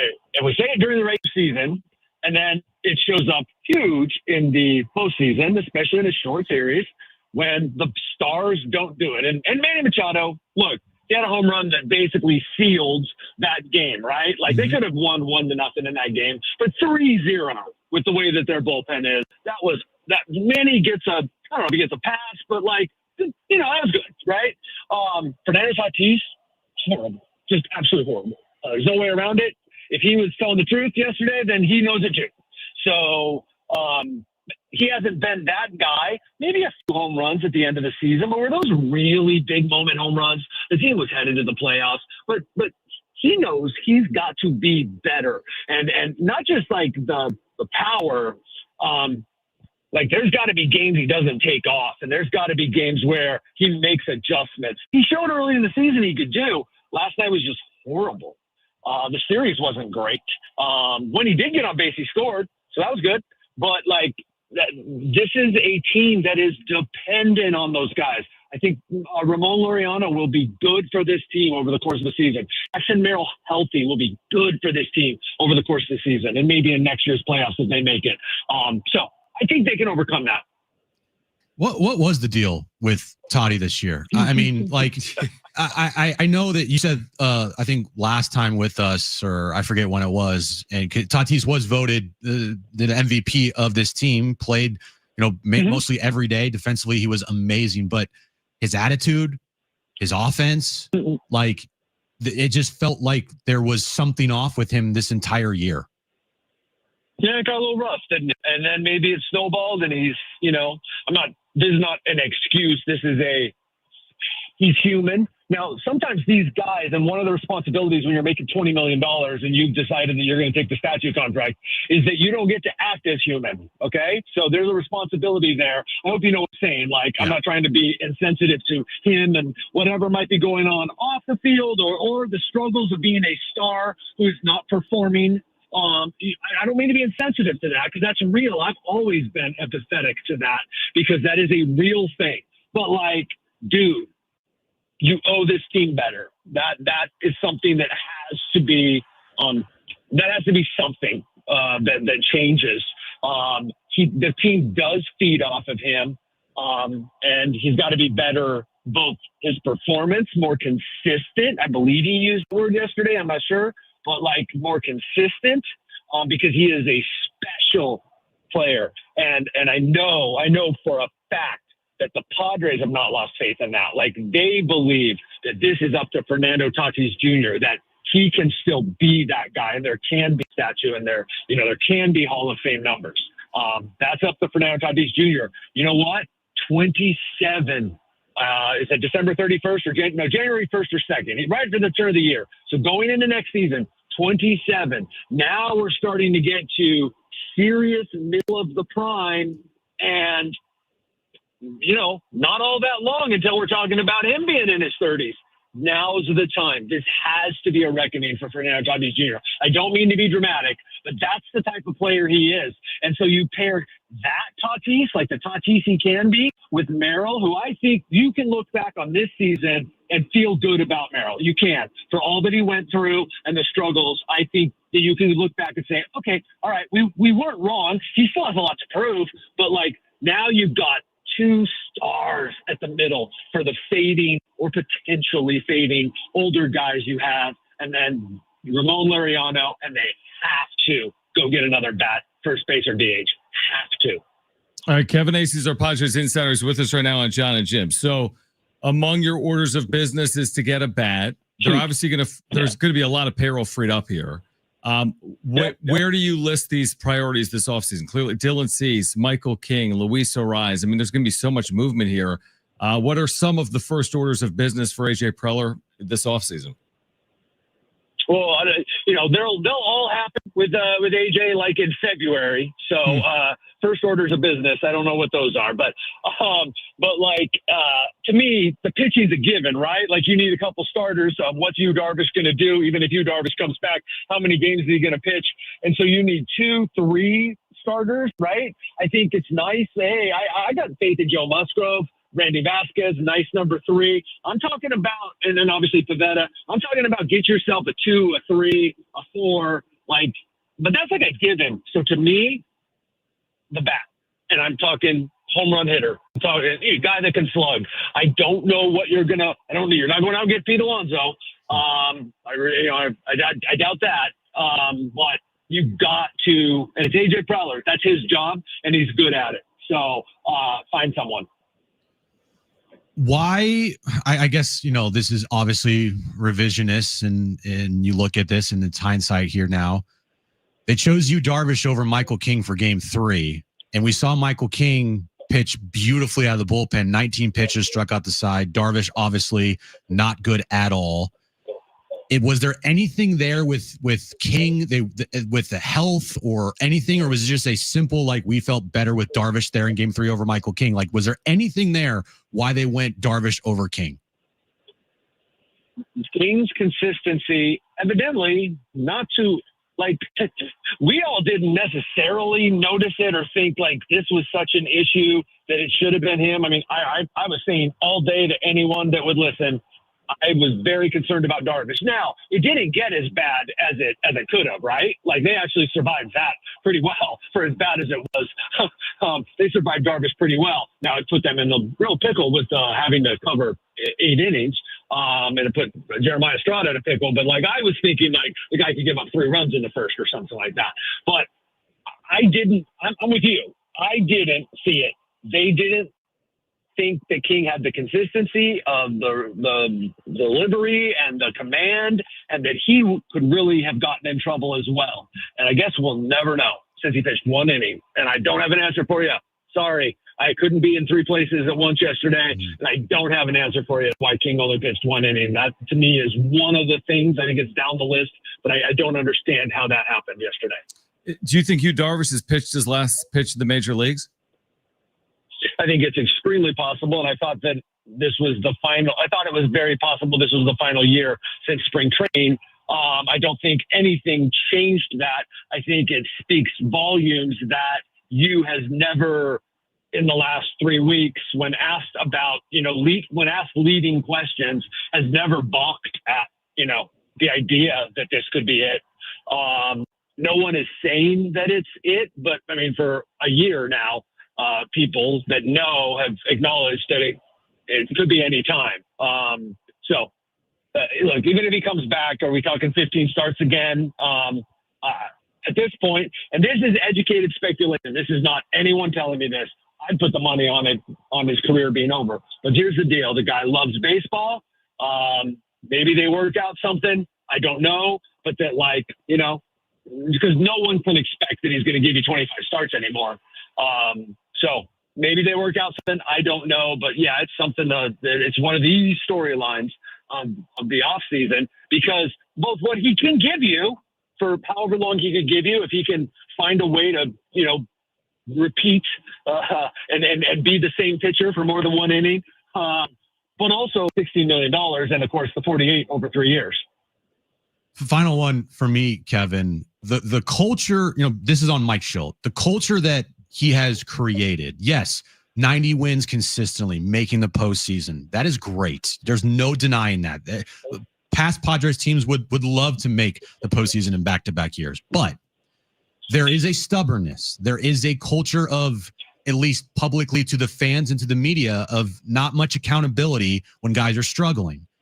Is there need for changing this culture that Mike Shildt has created, where it just feels like, the Arise issue with him in the 2-hole all year long just never got addressed. The stubbornness of Mike Schilt to change things when things are going wrong. The stubbornness of Mike Schilt to not maybe hold guys accountable.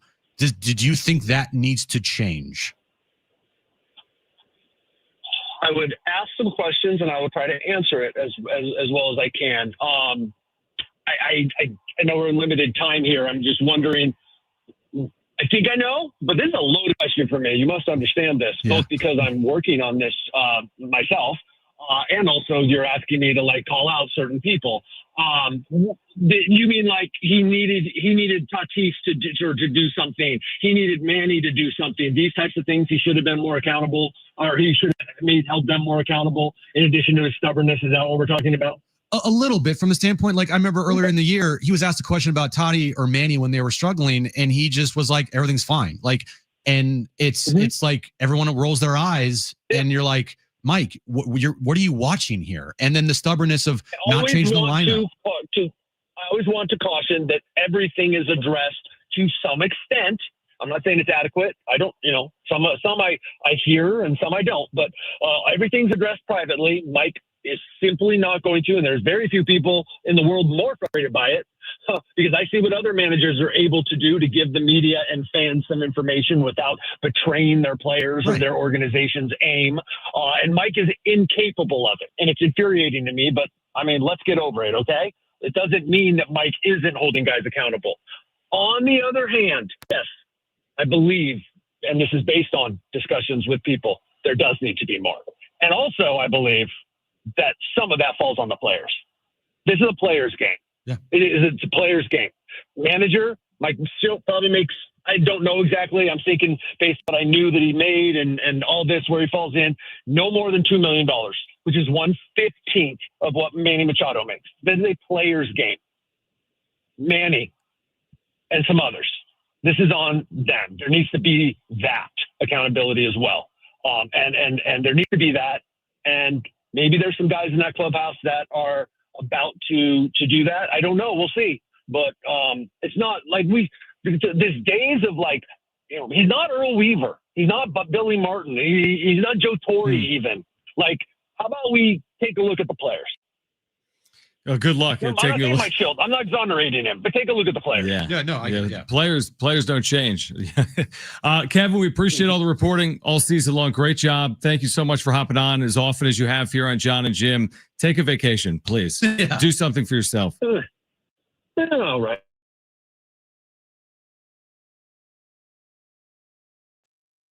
All right, there's Kevin Acee putting a bow on the 2025 San Diego Padres. We'll obviously talk to Kevin more in the off season, but not on a as regular basis as we did there. Of course, we're going to hear from, Mike Schilt and AJ Preller this off season. We'll see what happens with AJ. I know Kevin is pretty adamant that AJ will be returning. We'll see. Final year of his deal. We'll see. All right, coming up next, we'll get you ready for San Diego State, Colorado State. Pregame starts at 5:30. Stay right here on John and Jim on San Diego Sports 760 and live on the iHeartRadio app.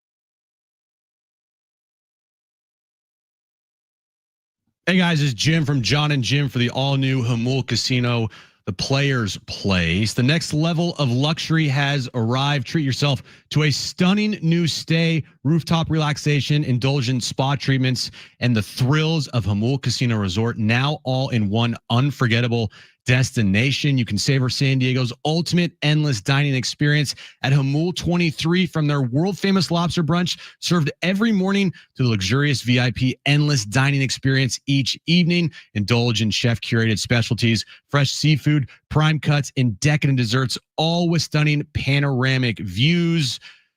The all-new Jamul Casino Resort, the Players Place.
All right, final stop here on John and Jim. We have a pregame coming up next here at 5:30. Of course, 7:30 is when we have kickoff, San Diego State and Colorado State. So the division series are set this weekend. It gets started this weekend, I should say.